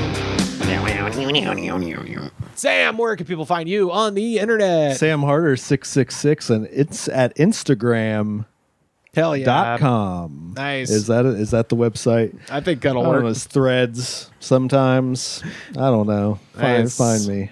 Carter, where can people find you on the internet? You can find me at Carter_Glasscock on Instagram and on Threads, where I'm posting my thoughts, man. I've seen that. Thank you very much. You're nailing it. Thank you so much. See him on an eBay commercial. That's right. You can With see that little pissant, annoying fucking a kid. very nice boy. Needs his ass He's beat. a nice kid. Kids these days Very got good, no yeah, great respect. Oh, man. Well, you can find me on most forms of social media at Rivers Langley. And of course, the best way to hang out with us is join the Discord, linktree.com/thegoodspod. buy a shirt, prowrestlingtees.com/thegoods pod. By the way, seriously, whoever left that comment, DM me. I'm gonna send you a shirt because that was fucking great. And leave a fun comment on Carter's eBay commercial. We'd love to read them. Sure. So do all that. Best way to support the show. Hey, if you're watching this, you're already doing it. It's patreon.com/thegoodspod. Second best way to support our show. Go to Apple Podcasts or Spotify, leave a comment, rate, review, and subscribe. Show the attitude of gratitude, because if you do not have the attitude of gratitude, Daddy, we've got Dodson here. Now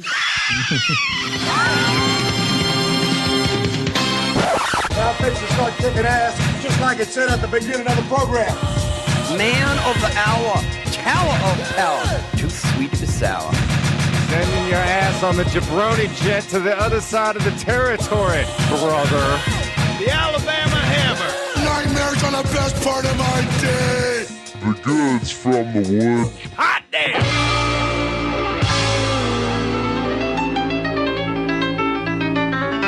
This is episode 500 of the Goods from the Woods podcast. And, I figured we couldn't end this episode unless I reached out all the way up to our neighbor to the north, our co-host emeritus, Dr. Pat Reilly, and brought him in for this fun time. Pat, how are you doing? Good, man. Hell yeah. I'm fantastic. Well, so last week, Pat and I traveled to the Grand Canyon at sundown. We tossed a coin into that chasm and cast a wish that we might hear a voice from the past. And riding up that canyon now, all the way from parts unknown, Daddy, it's Mr. Goodnight. What's up, Goodnight? Hello, Rivers. Hello, Pat. How are ya? Hello, everybody. Everybody, everywhere. I'm coming in from an undisclosed location. Yeah. Parts unknown. Yes. Yeah. Boys, it's great to see you. Where exactly is parts unknown? I've wondered where that is, because it's not known. So many greats come from there. Well, it's not a proper name.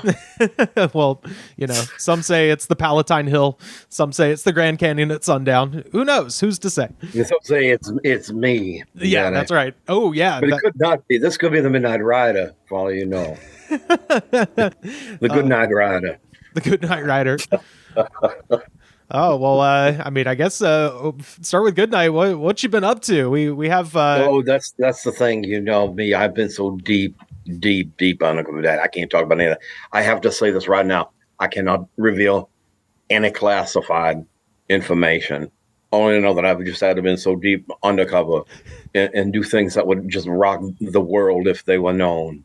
So it's just best not to know, because it's classified information. I can't contravene any classified information or secrets. Well, that's fair. What you been up to, Pat? I went to the pumpkin patch today. Oh boy! Did we get? Yeah, I went through a corn maze. It was muddy and disgusting because it's been raining for the last 3 days.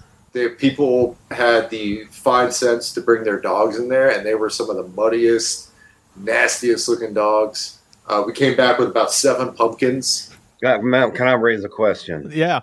What do you plan to do with the pumpkins? Are you going to carve them? Are you going to make food? I'm not sure, because I have a bad track record with carving pumpkins, because a lot of times it takes forever to get all the innards out of the pumpkins. So I've always, growing up, all I did was I would just take a Sharpie and draw a face on the pumpkin. I know that you're a big fan of jack-o'-lanterns, Goodnight, so I may try and figure out how to properly make a jack-o'-lantern and get it right for Halloween, but that takes time. I don't want to end up destroying any pumpkins, so I'm probably just going to draw heads on them. And is Mrs. Pat, if she's good with cooking, she can clean out the pumpkins, and then you can get the kids together and have the carving contest. Yeah. Also, the problem is that we have a lot of squirrels around here, and the minute you carve the pumpkins up, squirrels just pop into the pumpkins and live in there, eat in there, have a nice little just total experience, because they can live where they eat and eat where they live, and they'll just pop out and they'll just deflate right there. Yeah, I don't know. The jury's still out as to how we're going to treat the pumpkins, but we just have 7 pumpkins hanging out, and then tomorrow my son has a field trip to the same pumpkin patch So he'll probably come back with another 3. So we'll just be full of pumpkins. You got to get the seeds out, man. That's the good part. Roast those. Yeah, it is. Roast those pumpkin seeds, and then the squirrels don't have anything to eat. Oh, they I don't know. I mean, I think they go for the pumpkin itself. I mean, I'm not a squirrel. I can't get into the head of a squirrel. I mean, I guess I could, but not into the psyche of a squirrel. And yeah, I don't know what draws them, but yeah, they'll just they'll take the squirrel, they'll take the pumpkin down in a day, essentially, and then you just end up with just squirrel poo and mess and deflated pumpkin, and then you have to clean it up, and yeah, it's a scene. Well, you know, even if they don't take them out within a day, once you carve them, they start to rot pretty fast anyway, especially if it's hot. But, I got a question for Pat. Yeah, Pat, you live in the dad life, right? Yes. How old your son? He's 6 now, and he stresses that he's 16. So yeah, he's in kindergarten. First grade. How's the Canada schools? Pretty good. He's in French immersion school. So he actually has locked onto French a little bit more strongly than English when it comes to reading and stuff. And he corrects my wife on her accent. So he's pretty much, immersed. It's really weird to have this pedantic little 6-year-old tell you that your pronunciation of "j's" are not quite to the par of a native speaker. So, well, and I don't understand any of it. So, France and pedantry go hand in hand. Yeah, so he's we're starting him out strong to be an international lover, I guess. I have a question for you.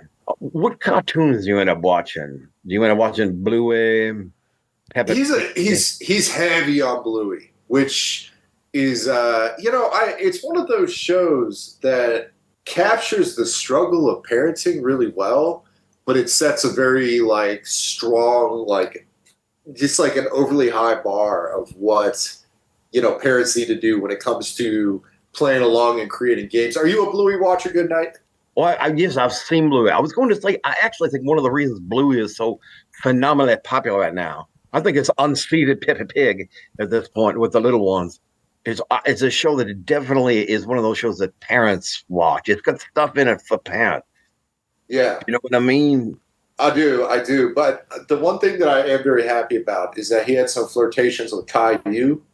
Yeah. And that was a time that was very trying. I don't know if I could have handled that if he stuck on the Caillou, but he's heavy onto the Bluey. I can confess one thing that I have done. I get all the Caillou that I can handle these days because my niece watches it. So I had seen it earlier.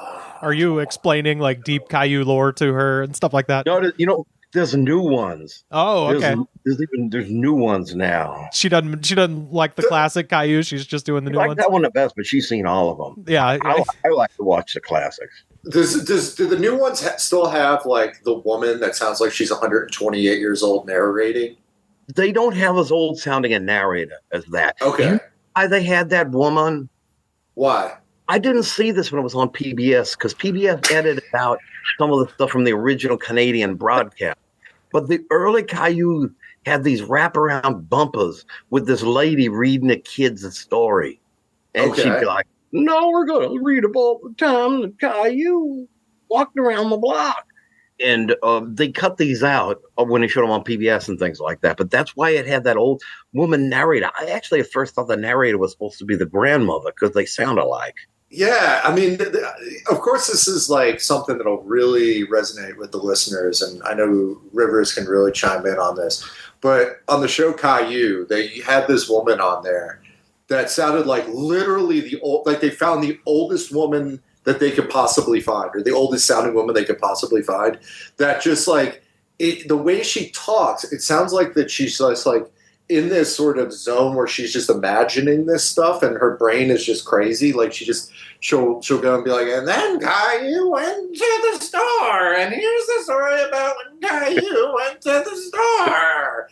And it's really bizarre. I mean, you can imagine that some wait 2 whole minutes for the cookies to cool off.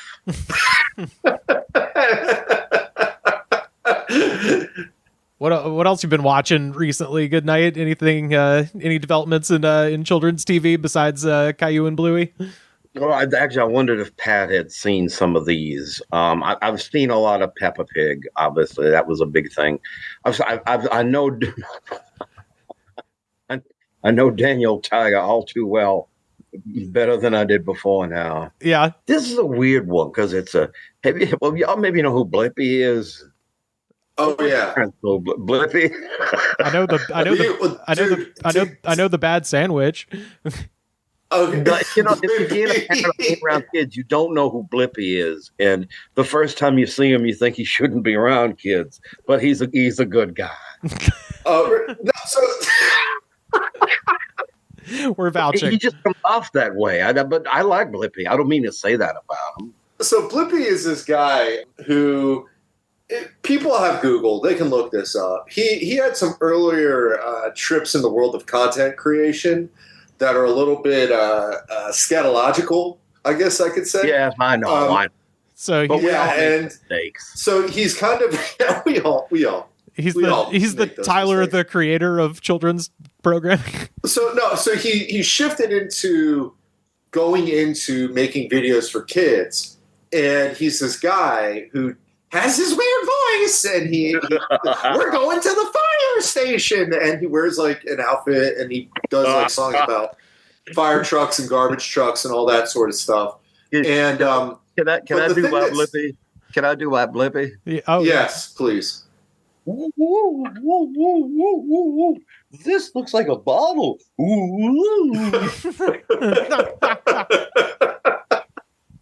So, but the thing is that he totally went on this Gallagher 2 thing. So he'd do live shows, but he'd also have Blippy number 2. Yeah, he had Blippy number 2. Wow. And then the original Blippy turned into a different Blippy, but there's 3 other Blippies. Yes. Like it's like he's franchised out this stuff.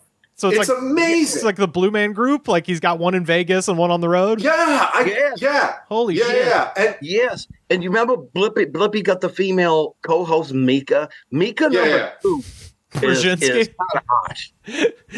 That's. Well, the funny thing is that he set the template for kids like YouTube shows, right? So there's the one side where it's like the total brain rot stuff, which it's just, an acid dream that's made by these studios in Dubai, and it doesn't make sense. So there's like it's like weird vaporwave designs and it's bizarre. Yeah, and then on the other side, shout out to Carter and Seth's job editing those. Yeah. And then on the other side, his stuff is really weird today. You are not kidding, Pat, about all this stuff. And then the other side is the Blippy type stuff. There's the knockoff Blippies. So they had one guy who was this dude who looked like, he like had a mullet and like a really crappy mustache. And there was one that he came in, he goes into like a True Value Hardware. And he says, "All right, today we're gonna look at lawnmowers." And he goes to like different lawnmowers. He's like, "Look at this one. It's a riding lawnmower." Wait, so look at this one. It's another riding lawnmower. So it's Ryan O'Flanagan's overly excited tourist videos, basically. Yeah, but he just has like this hipster mullet and this like crappy like trustache. And and he does that. And there's like once every like different. So, and there's also the like kids that have way too many toys videos. Those are the other ones. Those are ones that are just like completely out of the picture because we don't want to promote consumerism here. But that like the Blippy knockoffs, that like the different theme Blippies, there's something else. The thing that got me the first about Blippy was, how, and I mean this in an affectionate way, how low budget it is. There's literally one. You guys can know where it is out in Los Angeles. It was right across from the lagoon, across from Dockweiler Beach. He went from the lagoon over to the beach, and he's got a Target bag. So he got $1 toys that he bought at Target. He went to a public beach, and he filmed himself playing and making sand castles and things at this beach. I've seen these guys, like Pat's talking about, it's like he inspired a bunch of low budget kids hosts. I've seen the guy that Pat's talking about, and I couldn't stand his stuff because his songs were terrible. Whereas Blippy at least had good songs like Excavator, you know. And Blippy number 2, by the way, did a fantastic job the time he sang the Spanish language version of Excavator with the Murray band. Blippy had that song about trains that sounds like Silver Train by the Rolling Stones. And there's another guy. Have you ever seen Danny Go? He's like a kid's exercise guy. He's from the Carolinas. He wears like this kind of furry aviator's hat. And he's just like this skinny, almost stoner looking guy. And he's like, oh, kids, let's go. We're swimming with sharks. Swim to the left, swim to the right. And it's got all these acid trip songs, and it looks like it's a video game sometimes. Have you ever seen that Danny Go? No, I haven't. It's another one of those homemade kids things like that. Okay. Have you ever seen the Ellie Sparkles show? That may be a girl's show. I don't know. No, I haven't. That thing is hilarious. The guy who plays Coach Rocco cracks me up. That's all I'm going to say about that. I know that you're undercover right now, but Life as an Uncle just fits you so well. Goodnight, where you can just immerse yourself, and it's just like I can imagine this whole podcast turning into you for the next 20 minutes talking about Doc McStuffins. That's an older one. She don't watch as much of that. I'll tell you this: there's a lot of versions of Strawberry Shortcake too, and most of them don't have the Pie Man. Remember that pervert Pie Man? But he was the funniest thing in the show. Peculiar purple pie man of Porcupine Peak. Very peculiar. I gotta say something, Pat. I gotta tell you this right now. I was at Tybee Island when I got messages from you about Superstar dying. My phone would not let me respond when the Superstar Billy Graham died. Yeah, it's been. See, we could just march the passage of time from the last time we've recorded together, where it's like Superstar gone, Hogan gone, Iron Sheik gone. I mean, it's just like even lately, look at the rock and roll world with the Ace Frehley, the only cool guy from Kiss. Yeah. Oh man, Psycho Sid gone. That was a sad day. Yeah, Psycho Sid. There's so many that's gone now, but a lot of them are really old. After we lost Dusty and Piper within like a month, it was just punch drunk. Well, as long as Ricky Morton is still torn Tennessee. I tell you who else is alive, when Sergeant Slaughter. Sergeant Slaughter is at so many conventions around like the Southeast that you get to the point where it's just boring seeing Sergeant Slaughter because he's always there. He's at comic book things. He's at wrestling things. He's at toy shows, G.I. Joe stuff. He's every convention you could think of. Sergeant Slaughter is there. Have you seen any good wrestling on TV or in person, either of you guys, recently? I haven't watched wrestling outside of the various AI-generated wrestling videos that show up on Facebook. And the one that got me was, it's the only way in which AI should be used in any form of like video creation because it was art. They had like 1,000-pound guy. I think the prop was like 1,000-pound man jumping off the cage onto a wrestling ring. It's the funniest thing I've seen. And I just watch it on repeat because the physics are all wrong, but they're all wrong in the right ways. Yeah. And you just see and for some reason, like one guy's 1,000 pounds, but he's wearing a bra. Yeah. Whatever. I mean, they just, I don't know how like the large language Markov chain works, but it's perfect in how flawed it is. That's the only wrestling I've really watched. I haven't watched wrestling in forever. Yeah. Because, I mean, we don't really get it up here outside of AEW, and I don't feel like watching AEW right now. Yeah, fair enough. I guess it's been a while since I've dated on this, but late 2018, I started to get just kind of bored with what was going on. So I didn't follow the stuff as much. And when the whole pandemic thing happened and they didn't have the wrestling in the in arenas with people in them, that just wasn't interesting. So I just didn't follow for any of that.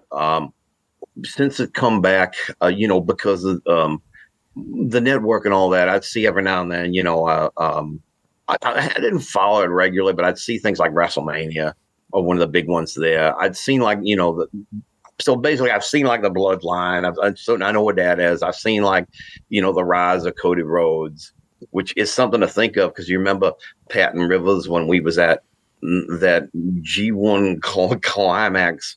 Yes, the pyramid show, and Cody Rhodes was there in a building, if you will. What was weird about that was being on the floor level because it wasn't in like a stadium seating place. It was in a convention center. Yeah. So the ring floor level. So it's just weird. Remember, they fought outside the ring a lot, and there was some can't see shit chants and things, but I digress. But my point is, I haven't followed the stuff much now, and I think with the changes that they're going to do, where like you're not going to be able to get everything for like just a nominal fee, and it comes with Peacock, and you can watch Columbo and things like that.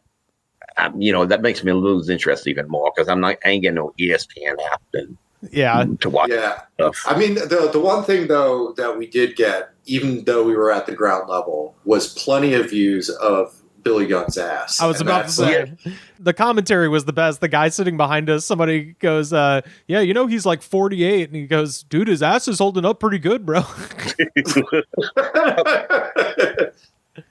I was so glad I saw that match because that was just that was the funniest damn thing because it was the worst worked match on the card. So there was a lot of just like ass showing and stuff like that. But it was so funny watching the crowd react. Oh, man. Well, do we want to get into some of the questions from our listeners? Yeah. So I've thrown this up to our Discord, linktree.com/thegoodspod. You can join our Discord there. This one is from our friend Violent Cupcakes, listening in the Pacific Northwest. Goodnight. Did you ever get your tooth fixed after the honey straw incident? That's deep lore. Deep lore there. Well, I probably shouldn't admit this, but no, I didn't. But I have a false tooth that I wear, but I'm not wearing it right now because I forgot to put it in. And I didn't realize anybody would notice. And I didn't exactly do a lot of preparation. Yeah. Is that still the most catastrophic candy you've ever eaten? Yes, it was. And I'll tell you this, though. I'll say this. Have you ever stayed overnight south of the border? I've been there. I've never stayed overnight, though. I like it a lot, actually. And, if anybody ever wants to stay overnight, it's not a good night. Or if anybody who has an RV wants to go to that mobile park that they had, because I always wanted to stay in that, but I got to get an RV to go stay in it. Do you have to have an RV to stay in the RV park in south of the border? That's the thing. I didn't think you did to stay in the campground, but I think you actually do. Because I think it's just an RV park. Oh, okay. So you can't bring your car in there, and yeah, I don't think you can just. It's like a campground where you can just like set up a tent or something like that. I think it's. I might have to look into that next time, but I don't think you can. Like if there's length requirements on what you have to drive in, like you have to have a proper bed in it or something. Because I don't know, that seems so arbitrary that they would set these kind of parameters so that you could stay in the RV park. Like I'd imagine, like any vehicle could be a recreational vehicle if you just have the right spirit, right? Any vehicle I'm in is a recreational vehicle. But that said, I don't know if they have. Perhaps I'm mistaken. I'm going to have to look into that again. I've always wanted to see what's beyond the back of it, or what the back of it looks like. If there's a lake or something back there. Yeah. When's the last time you've been south of the border, Pat? Years. I mean, I was a kid, and I mean, I could just imagine it. Just like it could be either one of two ways. I mean, it could just be like incredibly bland, like incredibly utilitarian, or I can imagine it just being like something akin to the Villages, where it's just Bacchanalia, but with 70-year-olds just going crazy in this campground environment. Just unleashed. They're not going to see these people again. I can't say if it is or if it isn't with that, but if it is, I'd like to be there when it happens. Nah. But I recommend staying there if you're passing through that way. Yeah, we should There's tell. Also a Buc-ee's nearby. And I think that takes some of the business from them. Wait, built. So we should say for people listening overseas, especially south of the border, is just south of the North Carolina, South Carolina border, and it's a massive tourist trap along I-95 on the East Coast, and it's Mexican themed and is kind of dead for the most part. Like it's highly culturally insensitive. Oh yeah, that's the thing about it. Well, yeah, but nobody gets pissed about that because everybody knows it's just south of the border. People would go up and down the East Coast of Florida, and it was a place they would stop. So all over the north and the south, there's these billboards. I mean, these little bumper stickers that say south of the border, and people would say, "What the hell is south of the border?" So now they even have bumper stickers that say, "What the hell is south of the border?" I like south of the border. It's got a reptile house, like not a thing. Yeah. It's got alligators. I remember the billboard for south of the border because they were all the same. And then there was one that just said African art south of the border. No, and it was the most. I think it was Africa Shop. Africa Shop, yes, yeah. Okay. And then my favorite, You Never Sausage a Place. Sausage a Place. That's an old one because like Building 19/Ollie's had that one too. I can't believe they built a Buc-ee's there. That is really fucking with their business. Well, I think that's why they have a slogan now: "Give Pedro the business." Oh my God! Well, yeah, there's a Buc-ee's in Florence. Jeez, about 20 minutes away. Let's see. Let's do. I would love to see the social movement of people trying to save south of the border, like them trying to get cultural heritage designation for it or historical monument designation. It may as well be though, because it's a great example of those kind of like roadside things that can be everywhere. It's the history of people up and down, towards Florida and that kind of thing. People snowbirding and all that. It probably, it really probably should be. But I think they're doing okay for the business, though. There was the chain there where it was south of the border, Comanche Pottery, and then JR Cigarette Outlet. That was like the tri-step that you took as you were going through. Yeah. And they all have fireworks, too, because that was another thing. You get fireworks. It started as a way to get booze, wasn't it? Because of dry counties. I'd imagine so. My point is that the thing that they used to call an internet cafe isn't there anymore.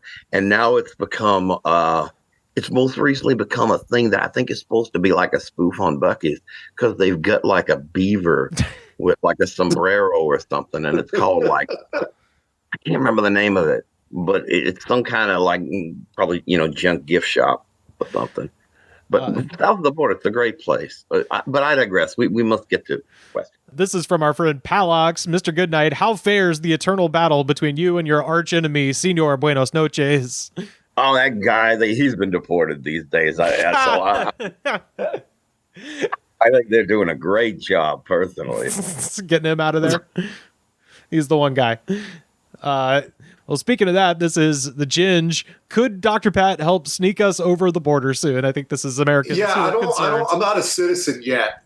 No, I still have a couple of months until I can apply for citizenship. Oh, okay. But I've been falling behind. Like I haven't studied my my Canadian history test, so I can tell you what province Gordie Howe was born in. Yeah, and I could remember all the different figures, but I don't know if I could pass it quite yet. I don't know if I have to take the English test again too, because I had to take an English test, which is as a native English speaker, like one of those things that when you take it, it's nerve-wracking. I was about to say, you have in the back of your mind, you have that nightmare scenario where you fail, and it's a very it's not just bureaucratically annoying; it's just kind of really humiliating, really. So once I get that over, we can talk. We can get you, some sort of grandma super visa that we could get you in on. We could figure out something.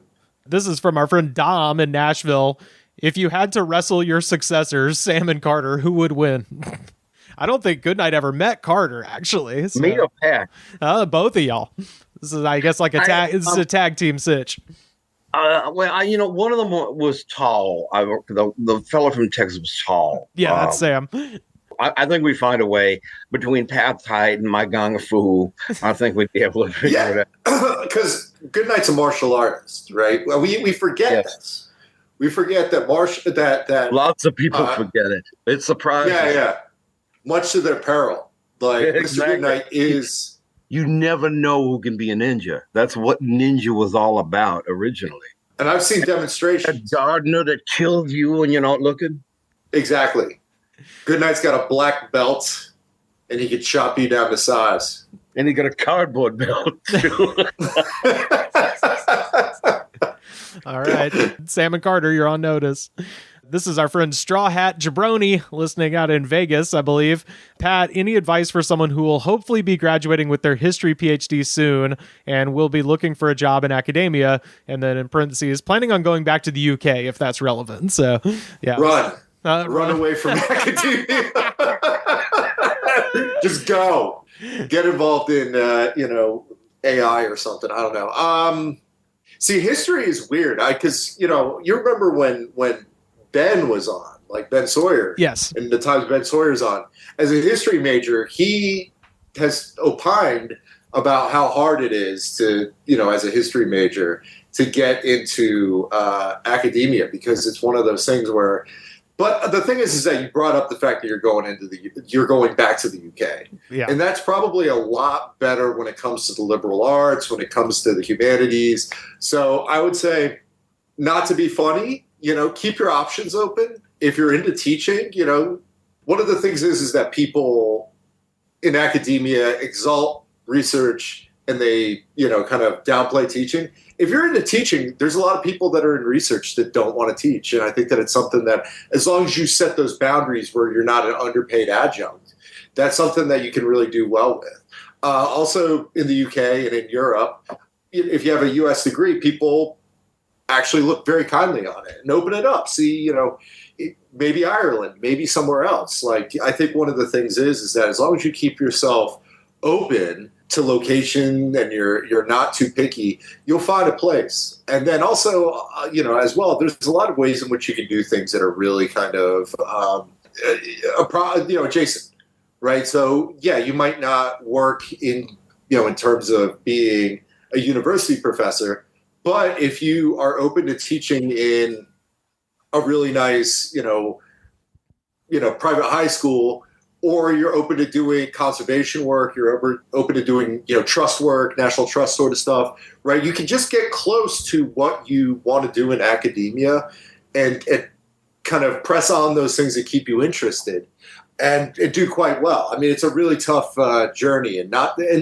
honestly, don't take it personally. I mean, academia is weird. There isn't any sort of logic to what the people that are hiring are looking for, and there's a lot of X factors. So honestly, if you want to get into academia and you find a good academic job, and I stress good, don't take any academic job just because it's an academic job.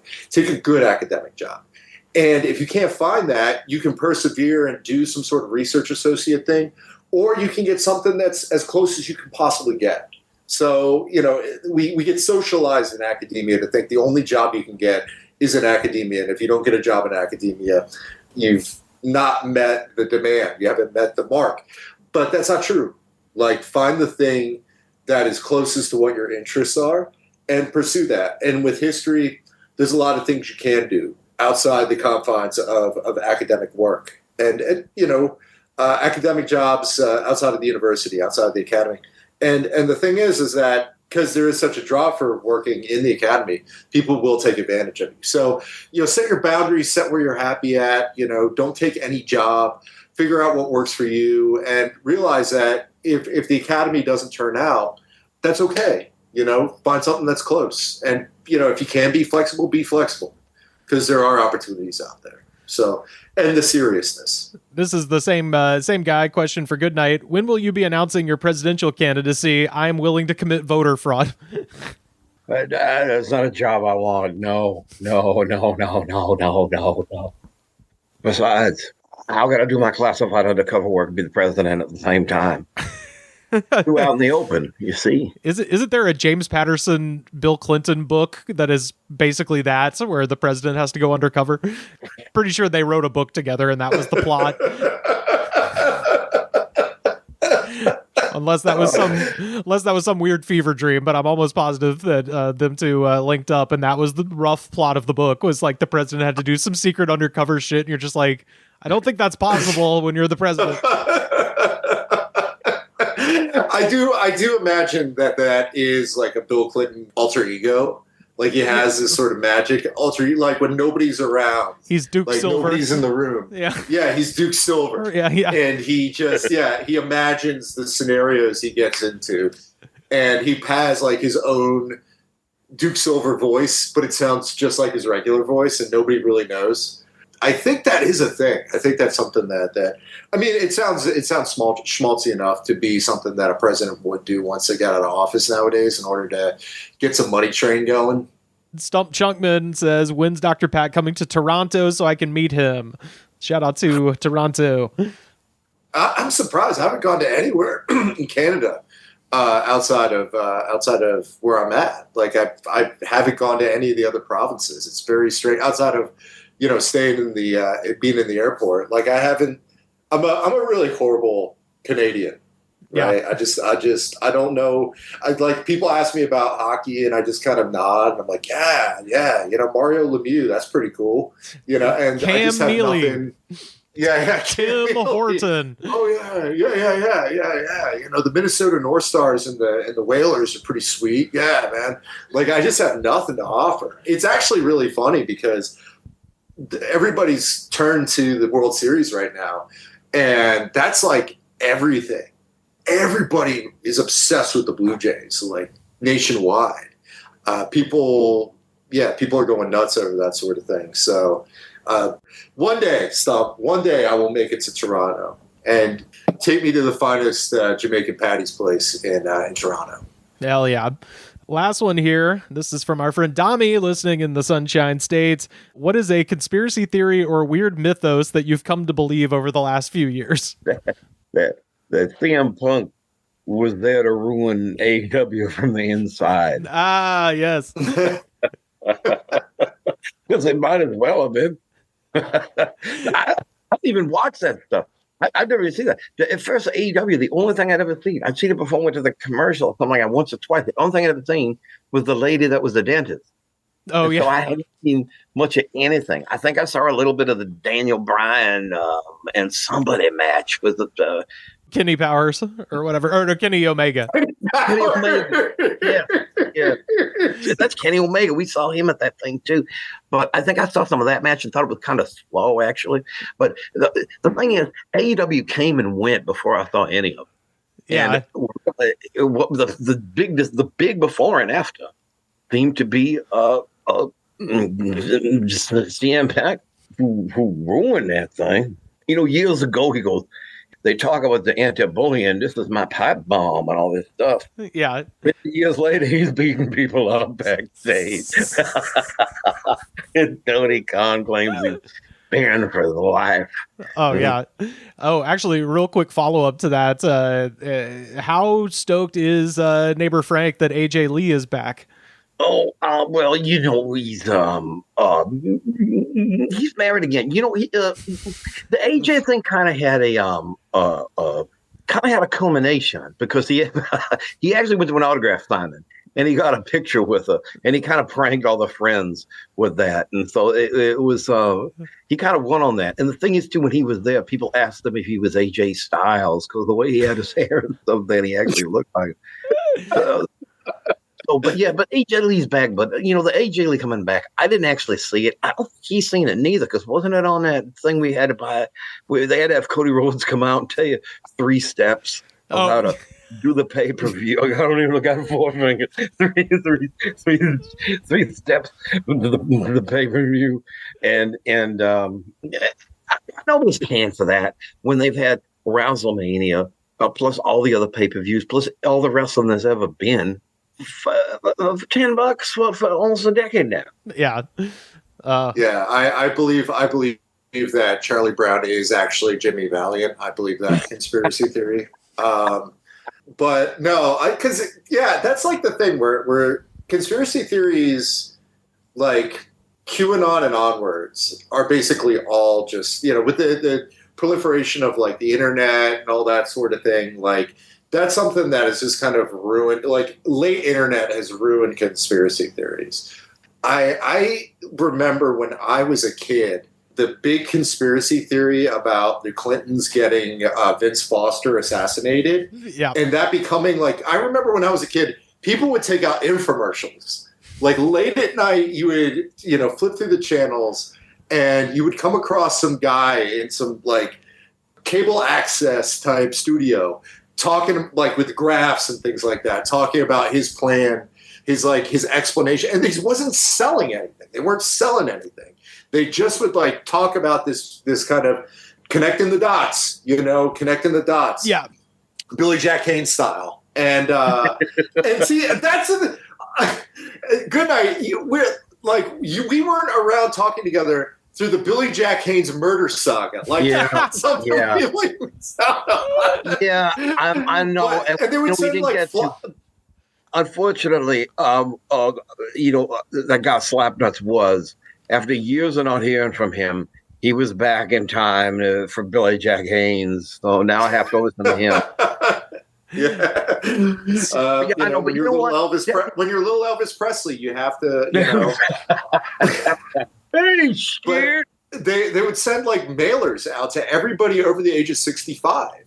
Like my grandmother would just get like stacks of like envelopes of like I remember she had gotten like 5 envelopes of people with this whole Vince Foster got assassinated by the Clintons thing, and that was like old school conspiracy theory. Like that was just like super old school, using completely analog methods, or the spread, the word of mouth sort of thing about the ribs getting removed or something like that. Like that's like something that's classic conspiracy theory. Like conspiracy theory nowadays is just like it's like how students cheat on tests nowadays, right? Or cheat on their work. They just get ChatGPT to do it. Or they like back in the day there was just ingenuity and creativity where you would have to, where somebody would have to put the answers taped in the back of their sunglasses. Like that's like something that nowadays people have gotten lazy and they think they're slick and people fall for it, but it's not, there isn't the art to conspiracy theories. I think, the last, bastion of the classic conspiracy theory, Jesse Ventura. Yes. We used to have. Jose. Used to have like kind of people like Jesse, people who are for lack of a better word, like wizened elders who were handing the information down. And so I would say it's a bit of almost like the Protestant Reformation. Once you open up that interpretation to everybody, it just becomes fucking chaos. Yeah, and then you get like the flat Earth people into the mix, and then you get it's like.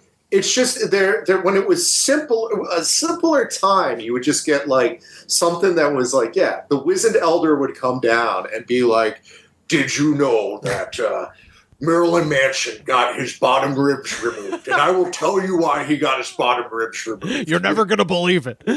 You will never believe what KISS actually stands for." He did what's called a blumpkin. You know what that is? You wouldn't believe what Jimmy Valiant would do with a glass top table. Like, it's like second Jimmy Valiant reference. Mercy, Daddy. I think like it's and that's the thing where it's like much in the way in which Ancient Aliens kind of eliminated the cryptozoology thing from the picture, right? There's just it takes it to the next the like absolute next level and just drowns it out. Like it just takes it to the next level. It gets too extreme, and then it washes over all the things that were just simpler. They had the companion show Monster Quest, which we've talked about on the show before. My favorite episode being from 2008 when they talked about Joseph Stalin's Humanzees, where in real life, in actuality, they were trying to like crossbreed humans and chimps, and it didn't work. But then Monster Quest is just like, but some say it did work. And they're just like walking around the forests of Russia or something like that. So. Yeah, I mean, I want to see a good old classic like combination of explaining the Montauk monster and Lyme disease at the exact same time. Like that's like classic conspiracy theory. That's like peak conspiracy theory. We do got one last question. This is for Goodnight from Aught Tifa. How is the PGA Tour going? The last we heard was you were in Creve Coeur in 2018. Yeah, I kind of forgot about that now because it didn't work out. But my attempt to become a golf pro did not work. I don't know if you ever seen the time the Three Stooges went golfing, but it was kind of like that. I was, we went down there, and I was with that idiot Slapnuts, and they kicked us out. First of all, I had a higher score than anybody, and they had a nerve to tell me I didn't win. Second of all, they had a nerve to kick us out for a bunch of dumb stuff, including what they called abuse of the ball watcher and things like that. So it was just sometimes it just doesn't work, Shame. But I think I could have been, if I with this, I don't think I was as good as Tiger Woods, Arnold Palmer, or anything like that. But maybe if I'd done it for about 6 more months, I could have been. Yeah, but I got that's a problem in modern golf, right? Chichi Rodriguez would not have a place in modern golf. Because I wasn't sure if that was like part of your special ops or part of your. It's that was actually it. That was a side venture. I tried to become a golfer. Okay. I figured, I'd seen that episode of Columbo, and I figured, well, maybe there's some, unfaithful wives and things like that. Yeah, I mean, he's golfing with one eye. You got to at least be better than that. He's got no depth perception. Yeah, you don't know what's floating around in the country club. That's the thing. You don't.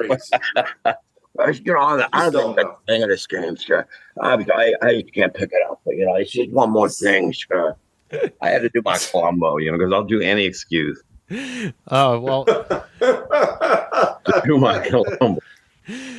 Wrapping up here, y'all, do you have anything to tell our listening audience on episode 500? What do we got to say to the folks on the way out the door? Pat? Thanks for sticking around. The show has changed in so many ways, and that George Jones still hasn't shown up. But I wanted him to sing apartment number 9 for me. I know. But the thing is that the dollar bins, the bargain bins are still stocked. The music out there is still bad. People still weird. The spirit of the Family Guy, well, he's not dead, but the spirit of Don West still lives. And I'll tell you what, the show keeps going. Just happy that it's that Rivers is the ultimate steward of the goods from the woods. What about you, Goodnight? What do you have to say to the people? I was thinking about that when you said it, and I've thought about this. And if there's one thing, always if there's one of those, I wish I'd said that. There's one thing in all the episodes we did that I would have liked to have said because it didn't quite dawn on me then. It was when we were talking about accept. Remember accept? That guy. Yeah. The German guy he's got the Udo, yeah. We were talking about accept.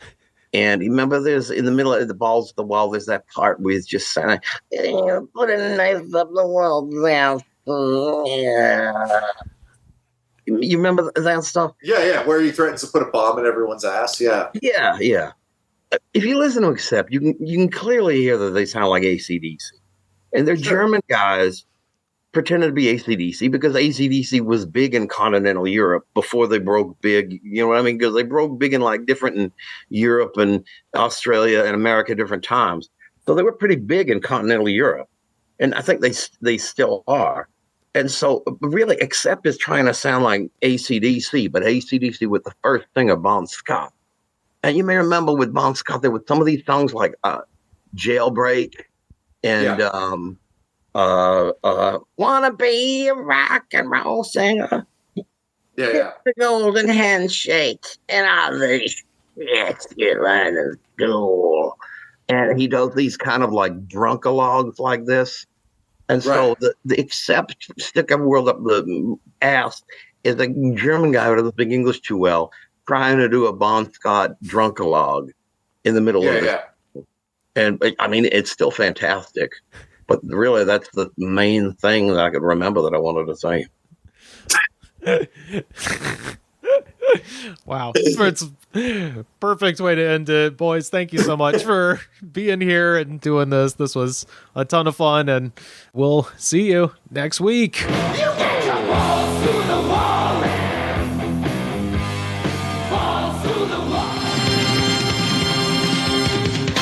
The Goods from the Woods was recorded and edited by me, Rivers Langley. You can find our show on Twitter at The Goods Pod. Our theme song was composed by Jonas, the Space Cowboy. This was a Brain Freeze podcast.